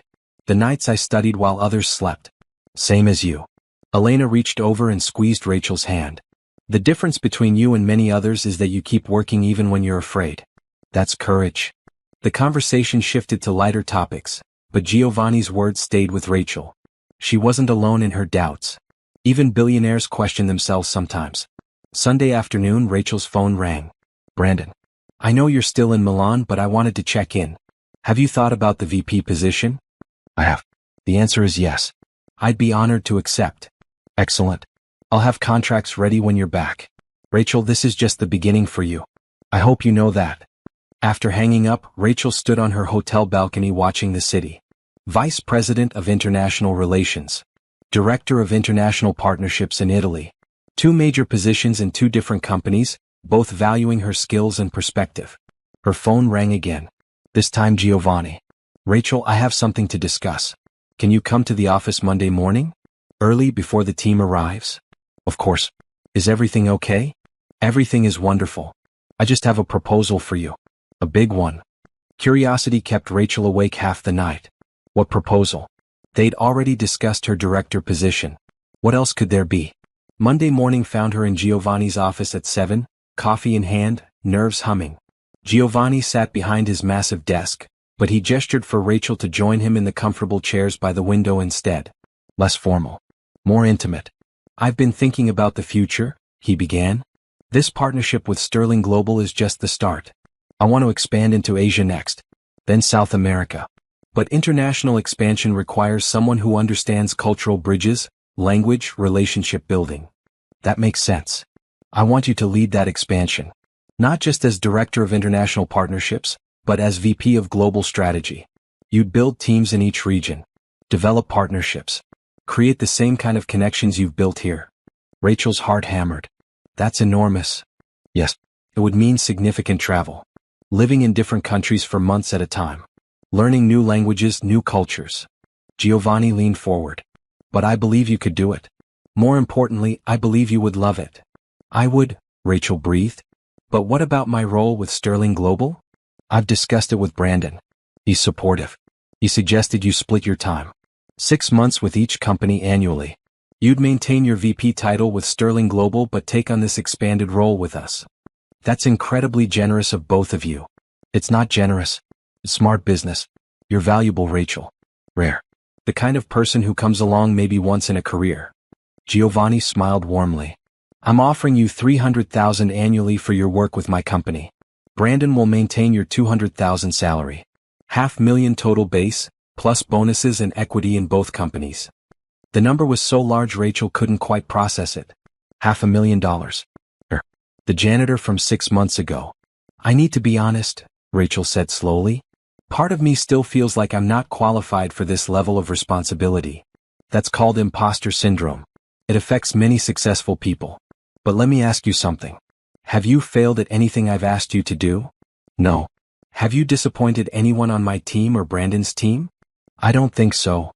Have you solved problems, built relationships, and exceeded expectations consistently? Yes. Then you're qualified. Your doubt comes from years of being underestimated. But I'm not underestimating you. I'm seeing you clearly and offering you what you've earned. Tears gathered in Rachel's eyes. When my mom was sick, she told me that opportunities don't come to everyone, but when they come, you have to grab them with both hands. Even if you're scared. Your mother was wise. She was. So I'm going to grab this opportunity with both hands. Yes, I accept. With gratitude and excitement and determination to prove your faith in me wasn't misplaced. Giovanni stood and pulled Rachel into a hug. Welcome to your future. It's going to be extraordinary. Rachel hugged him back, this man who'd seen potential in a janitor who spoke Italian, who'd taken a chance on someone nobody else noticed, who'd become mentor and friend and family. Thank you, she whispered. For everything. No, thank you. For reminding me why I built this company. For showing me that investing in people is always the best investment. That afternoon, Rachel called Angela with the news. $500,000? Her sister repeated in a daze. Did you just say $500,000? I did. Angela screamed so loud Rachel had to pull the phone from her ear. Oh my God. Oh my God. Rachel. Mom. Oh my God. I know. You did it. You actually did it. From cleaning toilets to $500,000. That's impossible. Apparently not. It happened. I'm so proud of you. So incredibly proud. When are you home? We need to celebrate properly. Friday. And Angela? Part of that money is yours. You supported me through everything. Covered bills when I couldn't. Believed in me when I doubted myself. We're going to take care of each other now. Both of us. Her sister's tears were audible through the phone. I love you so much. I love you too. More than anything. That evening, Francesca took Rachel to a rooftop bar to celebrate. The city spread below them, lights twinkling like stars brought to earth. To the future, Francesca said, raising her champagne glass. To success. To friendship. To women who refuse to accept limitations. To kindness that opens doors, Rachel added. And hope that walks us through them. Their glasses clinked together, the sound clear and bright in the warm Italian air. Rachel looked out at Milan, this city that had become a second home. Soon she'd explore other cities. Learn other languages. Build other partnerships. But this place, these people would always be where it started. Where invisible became visible. Where hope became reality. Where hard work became opportunity. And where love, in all its forms, led her forward into a future brighter than any dream she dared to imagine. 6 months passed in a blur of purposeful chaos. Rachel split her time between Milan and home, living out of suitcases but loving every minute. She built teams. Developed relationships. Learned the subtle differences between doing business in Italy versus America. The partnership between Giovanni's company and Sterling Global exceeded everyone's projections. Products moved smoothly across borders. Quality remained high. Sales climbed steadily. Rachel's role evolved beyond translation into genuine strategy. She identified new market opportunities. Suggested product modifications for European tastes. Helped both companies navigate cultural differences that could have become conflicts. You're not just connecting companies, Brandon told her during a video call. You're creating a new model for international partnership. Other businesses are taking notice. He was right. Rachel had been approached by 3 other companies asking if she'd consult on their international expansions. She declined, wanting to focus on her current responsibilities, but the offers validated what she'd built. In Milan, she'd assembled a small team. 2 translators she'd personally trained. A cultural consultant who helped both companies understand market nuances. An administrative coordinator who kept everything running smoothly. You're good at this, her lead translator, Sophia Bennett, said one afternoon. Sophia was a young woman from London with an Italian mother and British father who'd studied 5 languages and understood the complexity of cultural bridging. Building teams. Developing people. You see potential in others. Because someone saw potential in me, Rachel replied simply. The scholarship program Giovanni had mentioned became reality that fall. He'd allocated €2 million to fund education for service workers who wanted career advancement. Rachel led the program, reviewing applications, selecting candidates, mentoring recipients. The first cohort included 12 people. A janitor learning accounting. A cafeteria worker studying engineering. A security guard pursuing law. Each with dreams bigger than their current circumstances. Each reminding Rachel of herself a year ago. She met with them monthly, answering questions, offering encouragement, connecting them with resources. Watching them grow filled her with purpose deeper than any business deal. This is the most important thing I do, she told Giovanni after one particularly moving mentorship session. More important than contracts or negotiations. I know. That's why I asked you to lead it. Money makes money, but people make meaning. You understand that. Francesca had become Rachel's closest friend. They talked daily, met weekly when Rachel was in Milan, supported each other through professional challenges and personal struggles. I broke up with Luca, Francesca announced one evening over wine. Luca had been her boyfriend of 3 years, a nice man who'd wanted marriage and children immediately. Are you okay? Honestly? Yes. I love him, but we want different futures. He wants traditional family life. I want to build this company, travel, create things. Neither is wrong, but they're incompatible. Rachel squeezed her friend's hand. That took courage. It took honesty. With him and myself. Francesca sipped her wine. You inspire me, you know. Watching you go after what you want without apology. It made me realize I need to do the same. You've always gone after what you wanted. In business, yes. But in personal life I was settling. Being what others expected instead of who I am. Francesca smiled. Not anymore. From now on, I'm choosing authenticity over approval. Their friendship deepened through honesty and mutual support. They celebrated wins together. Processed failures together. Built the kind of relationship that transcended professional networking into genuine sisterhood. Back home, Rachel had finally moved into a real apartment. 2 bedrooms in a safe neighborhood with actual closet space and a kitchen that fit more than one person. Angela visited often, both of them still marveling at how much had changed. Remember when we shared that tiny place with the broken heater?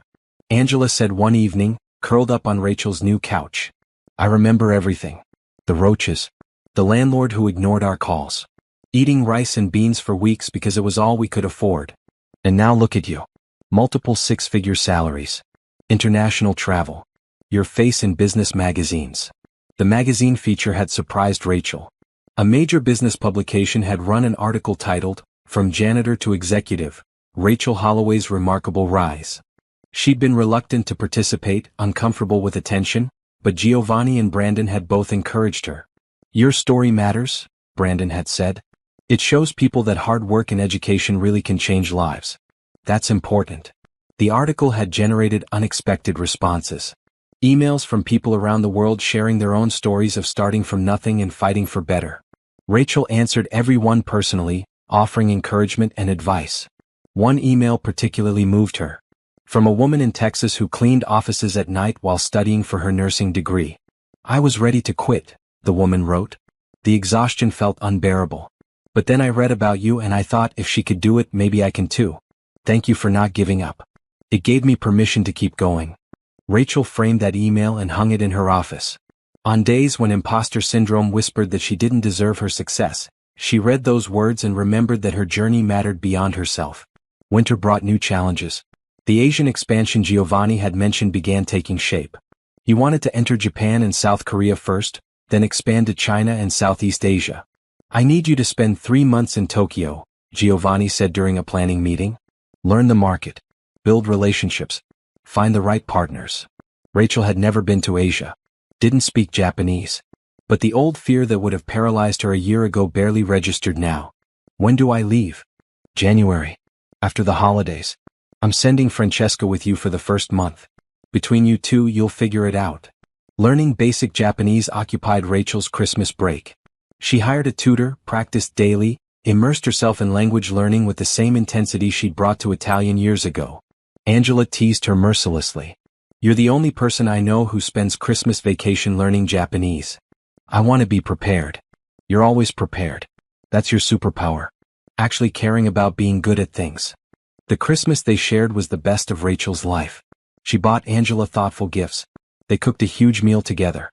They video called extended family, everyone asking about Rachel's success, proud and amazed in equal measure. Your mother would burst with pride, an aunt said, tears in her eyes. She always knew you'd do something special. That night, alone in her apartment, Rachel pulled out the watch Giovanni had given her. Time rewards those who believe. She traced the Italian words with her finger, thinking about belief in time and the strange alchemy that turned dreams into reality. She believed. Even when it seemed foolish. Even when evidence suggested otherwise. She believed in education and hard work, in the possibility of better tomorrows. And time had rewarded that belief with opportunities beyond imagination. New Year's Eve found Rachel at a company celebration Giovanni hosted at his home. Both teams mixed freely now, relationships built over months of working together. Timothy Chen swapped vacation stories with Marco Santini. Jennifer Park discussed quality metrics with Isabella Romano. Cultures blending. Barriers dissolving. At midnight, as fireworks exploded over Milan's skyline, Giovanni raised his glass. To partnerships, he said. to people who bridge divides, to Rachel Holloway who showed us all that the best investments are investments in human potential. Everyone raised their glasses. Rachel felt tears threaten but smiled through them. To kindness, she added. To hope. To love in all its forms. To second chances and the people brave enough to give them. The glasses clinked. The new year began. And Rachel stepped into it knowing that everything she'd built was just the foundation. The real work, the meaningful work, was still ahead. Tokyo in January was cold, crowded, and completely overwhelming in the best possible way. Rachel and Francesca arrived jet-lagged and energized, ready to tackle a market that intimidated most Western businesses. Their hotel overlooked the city, millions of lights spreading in every direction. Rachel stood at the window that first night, coffee in hand despite the late hour, thinking about the journey that had led here. 18 months ago she'd been invisible. Now she was in Japan, preparing to build business relationships across another cultural divide. Not bad for a janitor, she whispered to her reflection. The first week was pure learning. They met with consultants who explained Japanese business culture, the importance of harmony, the value of indirect communication, the long process of building trust before discussing business. Patience is essential, their primary consultant, Hiroshi Tanaka, explained through a translator. Americans want quick decisions. Japanese want thorough relationships. You must adapt to succeed here. Rachel and Francesca spent weeks attending introductions, exchanging business cards with precise two-handed gestures, learning to read social cues that differed dramatically from Western norms. Rachel's willingness to learn Japanese, even imperfectly, opened doors. Business contacts appreciated the effort, saw it as respect for their culture. Your Japanese is rough, one potential partner said with a smile. But your attempt is beautiful. It shows humility and dedication. By month 2, real negotiations began. A major Japanese retailer expressed interest in carrying Giovanni's products. But the discussions moved at a glacial pace compared to American or even Italian business. Rachel learned to sit through 3-hour meetings where actual business occupied maybe 15 minutes. The rest was relationship building, tea drinking, polite conversation about topics unrelated to work. This is torture, Francesca whispered during one particularly long session. This is culture, Rachel whispered back. We adapt or we fail. The breakthrough came unexpectedly. During their 8th meeting with the retailer's team, Rachel mentioned studying Italian the same way she was studying Japanese. Long nights after work. Deep respect for the culture. Belief that language revealed how people thought. The lead negotiator, an older man named Kenji Yamamoto, paused. You learned Italian while working a different job? Yes, sir. I was a janitor for 5 years while studying. His expression shifted. My father was a janitor. He cleaned offices so I could attend university. He believed education opened doors. My mother believed the same thing. Something fundamental changed in that moment. Kenji saw Rachel differently. Not as a foreigner trying to take advantage of Japanese markets, but as someone who understood struggle and sacrifice and the value of hard work. The deal closed 2 weeks later. Terms favorable to both sides. Distribution agreements that would put Giovanni's products in hundreds of Japanese stores. Rachel called Giovanni with the news, watching Tokyo's lights from her hotel room. You did it, he said, voice thick with emotion. I knew you would. We did it. Your products. Your vision. I just helped connect the dots. Rachel, stop diminishing your contribution. You earned this success. Own it.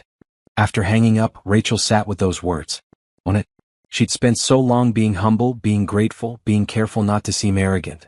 But there was difference between arrogance and acknowledging achievement. She'd earned this. Every bit of it. Francesca left after month 2 as planned, but Rachel stayed for the full 3 months. She built relationships beyond the retailer deal. Identified potential manufacturing partners. Learned the market deeply enough to develop real strategy. She also made friends. A translator named Yuki who introduced Rachel to her favorite restaurants.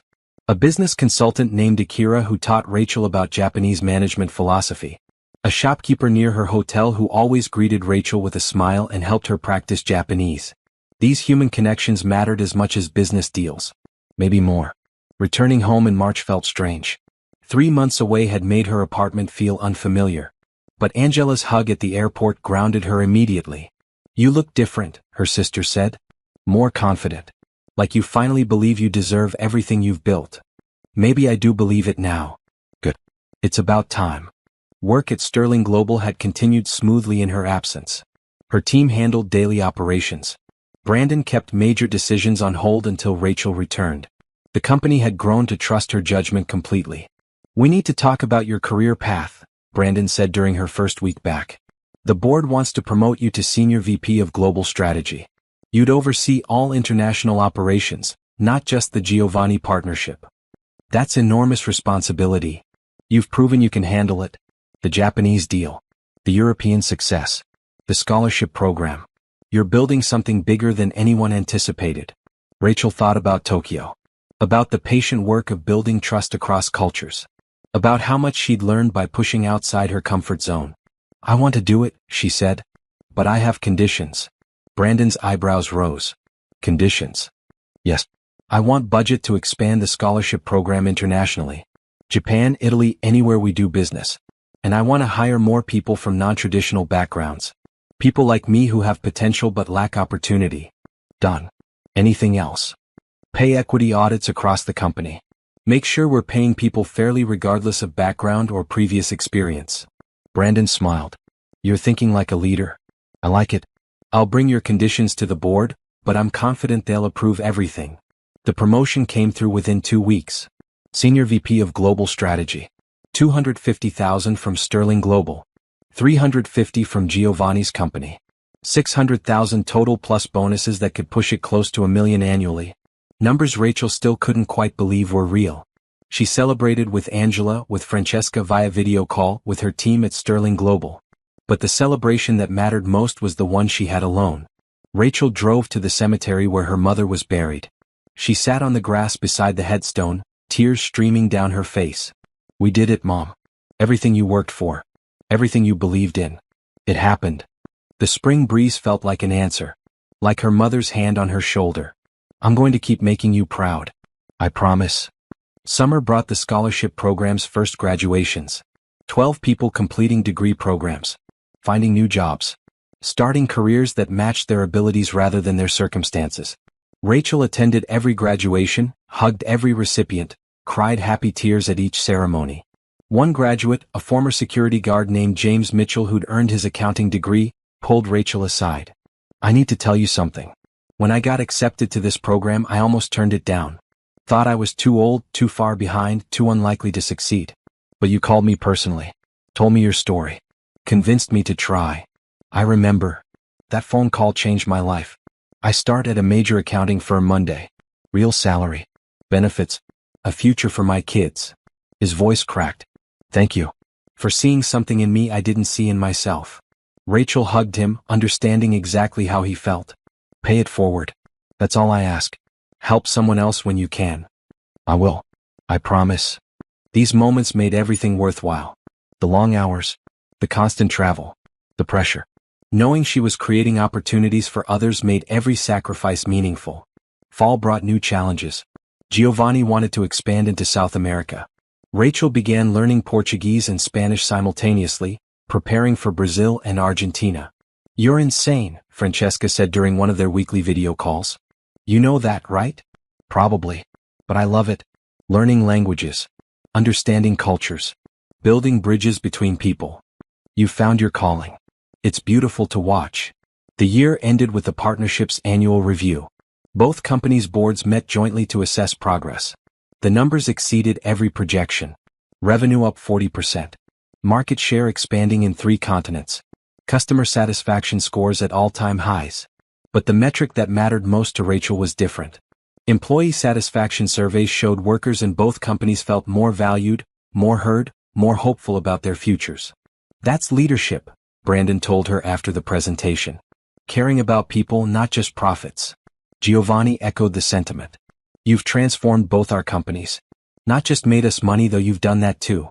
But changed how we think about potential and possibility." That night, Rachel treated her entire team to dinner. The translators, coordinators, consultants. Everyone who'd supported the work. "This success belongs to all of us," she said, raising her glass. "To teams that function like families. To work that matters. To building something bigger than ourselves." The glasses clinked. The team celebrated. And Rachel felt the deep satisfaction of knowing she'd used her opportunity not just for personal success but to lift others alongside her. Kindness had opened her door. Hope had walked her through. And love for people and purpose and the possibility of positive change had guided every decision. The journey wasn't over. More countries to explore. More languages to learn. More people to help. But Rachel was ready. For all of it. 2 years after the phone call that changed everything, Rachel Holloway stood in Sterling Global's largest conference room addressing an audience of 300 people. Service workers from both companies. Janitors, security guards, cafeteria staff, maintenance workers. The scholarship program had expanded beyond imagination. What started with 12 participants now included 200 active students across 6 countries. Partnerships with universities in America, Italy, Japan, Brazil, and Spain provided education in fields from nursing to engineering to business. I stood where you're standing 2 years ago, Rachel said into the microphone, her voice steady and confident. Invisible. Overlooked. Dreaming of something more but not sure how to get there. I worked night shifts cleaning these very offices while studying Italian in the break room. She gestured around the conference room. I vacuumed this carpet. Emptied those trash cans. Wiped down this very podium. And I never imagined I'd stand here as Senior Vice President of Global Strategy, but here I am. Not because I'm special. Because I refused to accept that my circumstances defined my potential. 300 faces looked back at her. Hope and doubt mixed in equal measure. She recognized that combination. Had lived it herself. This program exists because someone saw potential in me when I didn't see it in myself. Because Giovanni Rossi and Brandon Hayes believed investing in people was investing in the future. Because kindness and opportunity can change lives. Rachel clicked to the next slide. Photos of scholarship recipients who'd completed their programs. James the accountant. Maria the nurse. Kevin the software engineer. Dozens of faces representing transformed futures. These are your colleagues. People who sat in these same chairs 2 years ago, wondering if they could really do it. They did. And so can you. The application packets distributed at the end of the session disappeared within minutes. Rachel stayed for hours afterward, answering questions, offering encouragement, seeing herself reflected in every hopeful face. One young woman approached nervously. I'm Shanice Williams. I clean the executive floor. I've been studying graphic design online for 3 years, but I can't afford formal school. What kind of design interests you most? Marketing materials. Brand identity. Making companies look professional and appealing. Rachel pulled out her business card. Email me your portfolio. If it's as good as your passion suggests, I might have an internship opportunity in our marketing department. Paid position while you study through the scholarship program. Shanice's eyes filled with tears. You do that. Someone did it for me. Now I do it for others. That's how this works. Watching Shanice walk away with renewed hope reminded Rachel why she'd accepted every challenge, every promotion, every opportunity that scared her. Not just for personal success but to create pathways for others. That evening, Rachel had dinner with Angela at their favorite restaurant. Her sister had recently started her own business, a consulting firm helping small companies improve their human resources practices. Rachel had invested seed money and connections. We're both doing it, Angela said, raising her wine glass. Building the kind of lives Mom dreamed about for us. She'd be proud of you. Your company is going to help a lot of people. She'd be proud of both of us. But especially you. You took a chance when it mattered most. Rachel thought about that phone call 2 years ago. The moment she'd pushed through fear and doubt to offer her translation skills. The executives who'd mocked her. The terror of possibly failing publicly. She'd risked everything on one chance. And it had changed her entire life. I'm grateful every day, Rachel said softly. For that moment. For Giovanni and Brandon believing in me. For you supporting me through everything. I always knew you'd do something amazing. I just didn't know it would be this amazing. The next morning brought a video call with Giovanni and Francesca. They met weekly now to coordinate global operations and maintain their friendship despite physical distance. I have news, Francesca announced, her face glowing on the screen. I'm opening our Asia Division headquarters in Singapore. I'll be living there half the year starting next month. That's incredible, Rachel said. Congratulations. It's because of you. Watching you build the Japan operation showed me I could do the same in other markets. You inspired me to think bigger. Giovanni smiled warmly. We're all growing. The partnership is expanding into Africa next year. Rachel, I'd like you to lead that initiative. Africa. New cultures. New languages. New opportunities to build bridges. Yes, Rachel said without hesitation. Absolutely yes.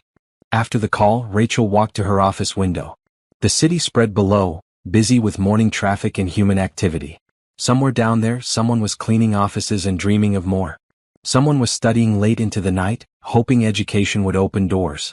Someone was invisible, waiting for a chance to be seen. She couldn't help them all, but she could help some. And those some would help others. Ripples spreading outward from single acts of kindness and opportunity. Her phone buzzed. A text from Giovanni, board meeting next month. We're recommending you for VP of Global Operations. Equity stake in the company. Full partnership track. You've earned it. Rachel stared at the message. VP of Global Operations. Partnership track. She'd gone from cleaning this building to potentially owning part of an international corporation. The old fear whispered that it was too much, too fast, that she didn't deserve it. But the new confidence, built through 2 years of succeeding at impossible things, spoke louder. She deserved it. Every bit of it. Rachel typed back, I'm honored and grateful. Thank you for believing in me. Giovanni's response came immediately, thank you for proving my belief was justified. You've exceeded every expectation. That afternoon, Rachel mentored 3 scholarship recipients. Answered emails from program applicants. Reviewed expansion plans for the South American operations. Every task connected back to her core purpose, creating opportunities and building bridges. Evening found her at a speaking engagement. A local community college had invited her to address their evening students. People working full-time jobs while pursuing education. Her people. The path isn't easy, she told them honestly. I chose textbooks over social life. Study over sleep. I made sacrifices that hurt. But those sacrifices bought me a future I never imagined possible. She shared the whole story. The cleaning cart. The night classes. The fear of offering help that might be rejected. The phone call with Giovanni. Every success and stumble along the way. What advice would you give us? A student asked during Q&A. Those of us working and studying and barely holding it together? Rachel thought carefully before answering. First, be kind to yourself. You're doing something hard. Give yourself credit for showing up. Second, build community. Find people who understand your journey. You need support. Third, when opportunity comes, even if it terrifies you, say yes. The risk of trying beats the regret of wondering what if. She paused, making eye contact with as many students as possible. And finally, remember that kindness opens doors. Hope walks you through them. And love, for learning, for growth, for the belief that you deserve better, will lead you forward. Trust that. Trust yourself. You're more capable than you know. The applause felt warm and genuine. After her speech, students lined up to thank her, share their stories, ask for advice. Rachel stayed until the last person left, giving everyone her full attention. Driving home that night, Rachel called Angela. I think I finally understand why this all happened, she said. Why? Not just for me. For everyone who comes after me. Every person I can help. Every door I can open for someone else. That's what makes the success meaningful. Mom used to say that, Angela said softly. Success isn't what you achieve. It's what you help others achieve. She was right. She was right about everything. That weekend, Rachel visited her mother's grave again. She did this monthly now, sharing updates and seeking the peace that came from connecting with her mom's memory. The scholarship program is helping 200 people now, she said, sitting cross-legged on the grass. I'm expanding into Africa next year. Giovanni is making me a partner in his company. Brandon trusts me with major decisions. Francesca is running Asia operations. Angela has her own business. She traced her mother's name on the headstone. We did it, Mom. Everything you worked for. Everything you believed possible. It happened because you taught me that hard work matters and kindness multiplies, and hope, persistent hope, can change everything. The spring breeze carried the scent of flowers. Rachel closed her eyes, feeling her mother's presence in the warmth of the sun, the softness of the grass, the quiet of this sacred space. I'm going to keep making you proud. I promise. Not just by succeeding myself, but by helping others succeed.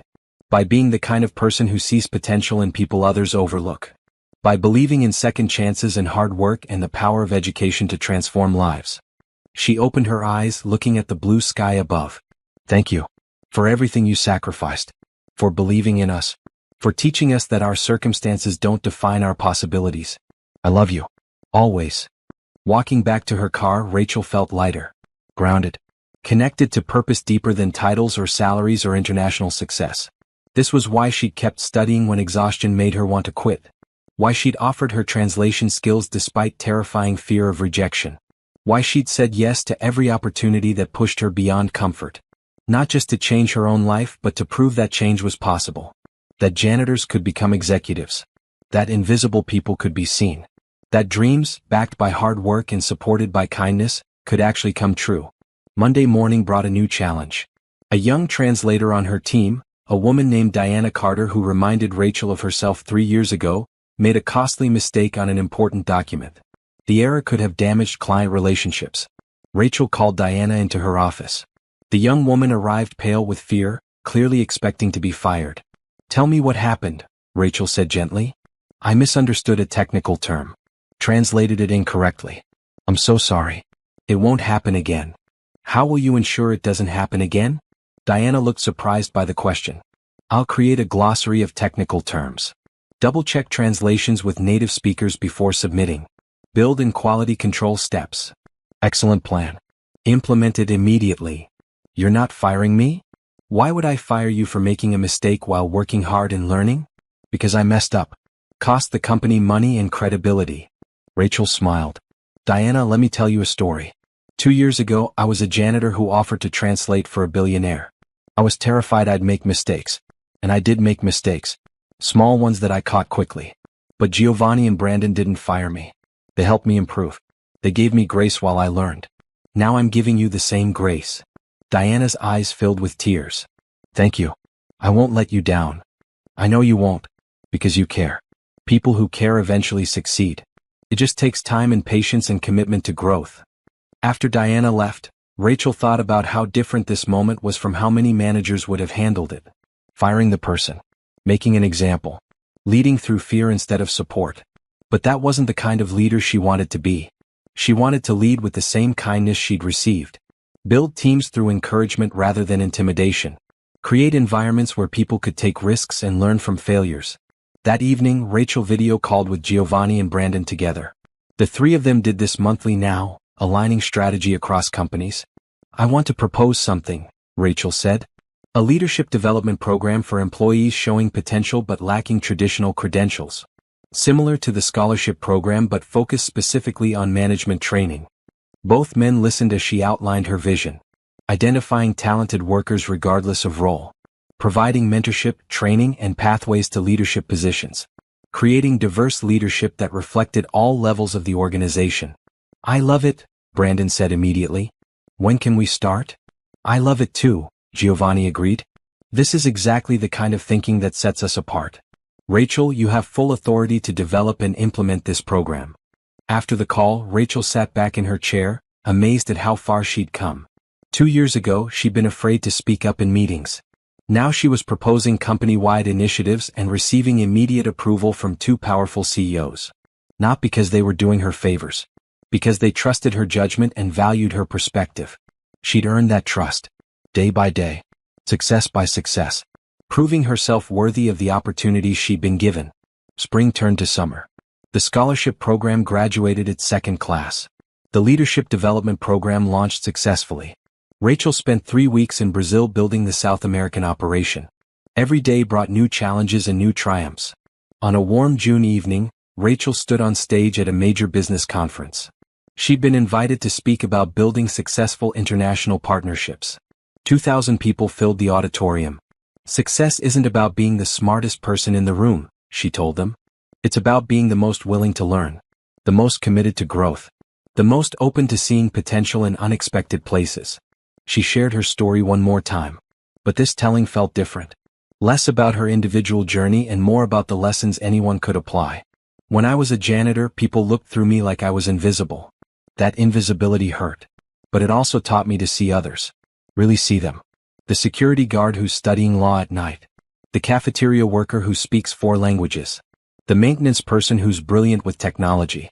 They're all there working hard, dreaming big, waiting for someone to notice." She paused, looking out at the sea of faces. "My challenge to you is this: be the person who notices. Be the one who gives chances. Be the leader who values potential over pedigree. Because the next transformative hire might be cleaning your office right now."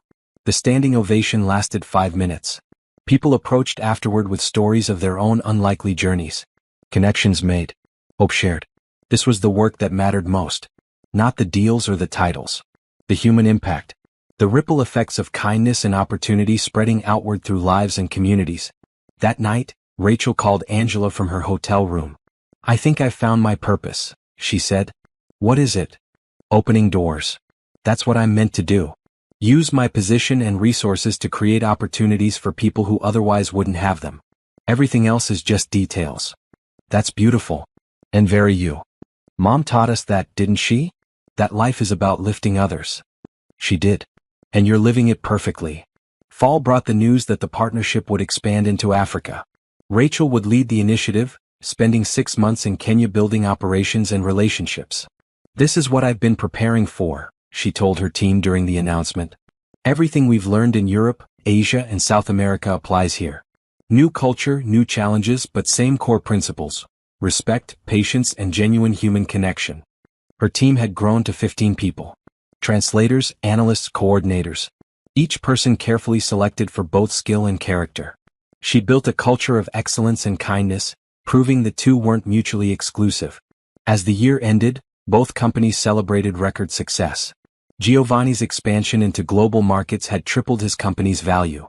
Sterling Global's international division, which Rachel led, now represented 40% of total revenue. At the annual celebration, Giovanni made an announcement that shocked everyone. "I'm promoting Rachel Holloway to Chief Global Officer of both companies. She'll have equity in both organizations and a seat on both boards. Her compensation package reflects her enormous value, $1 million base salary plus performance bonuses." The applause was thunderous. Rachel stood on shaking legs, hardly believing this moment was real. $1 million. Board seats. Chief Global Officer. Giovanni embraced her warmly. "You've earned every bit of this. Never doubt it." Brandon shook her hand with genuine warmth. "Best decision I ever made was letting you answer that phone 2 years ago." Rachel looked out at the room full of colleagues who'd become friends and family. At faces representing 6 countries and dozens of cultures. At the team she'd built through careful selection and patient development. "Thank you," she said into the microphone, her voice thick with emotion. "But this success belongs to all of us. Every person who took a chance on someone unusual. Every team member who worked hard and lifted others. Every scholarship recipient who proved potential matters more than credentials." She thought about the journey. The cleaning cart. The night classes. The fear. The hope. The people who'd believed in her. The people she now believed in. 2 years ago I was invisible. Today, I'm Chief Global Officer of 2 international companies.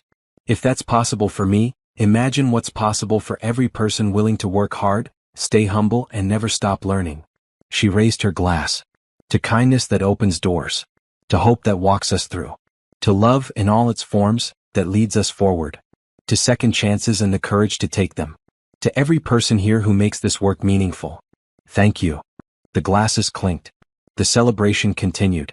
And Rachel Holloway, formerly invisible, now finally seen, stepped forward into a future built on purpose, powered by possibility, and guided always by the principles her mother had taught her. Hard work matters. Kindness multiplies. Hope, persistent hope, can change everything. She'd proven it. Was still proving it. Would keep proving it for everyone who came after. The journey wasn't over. It was just beginning.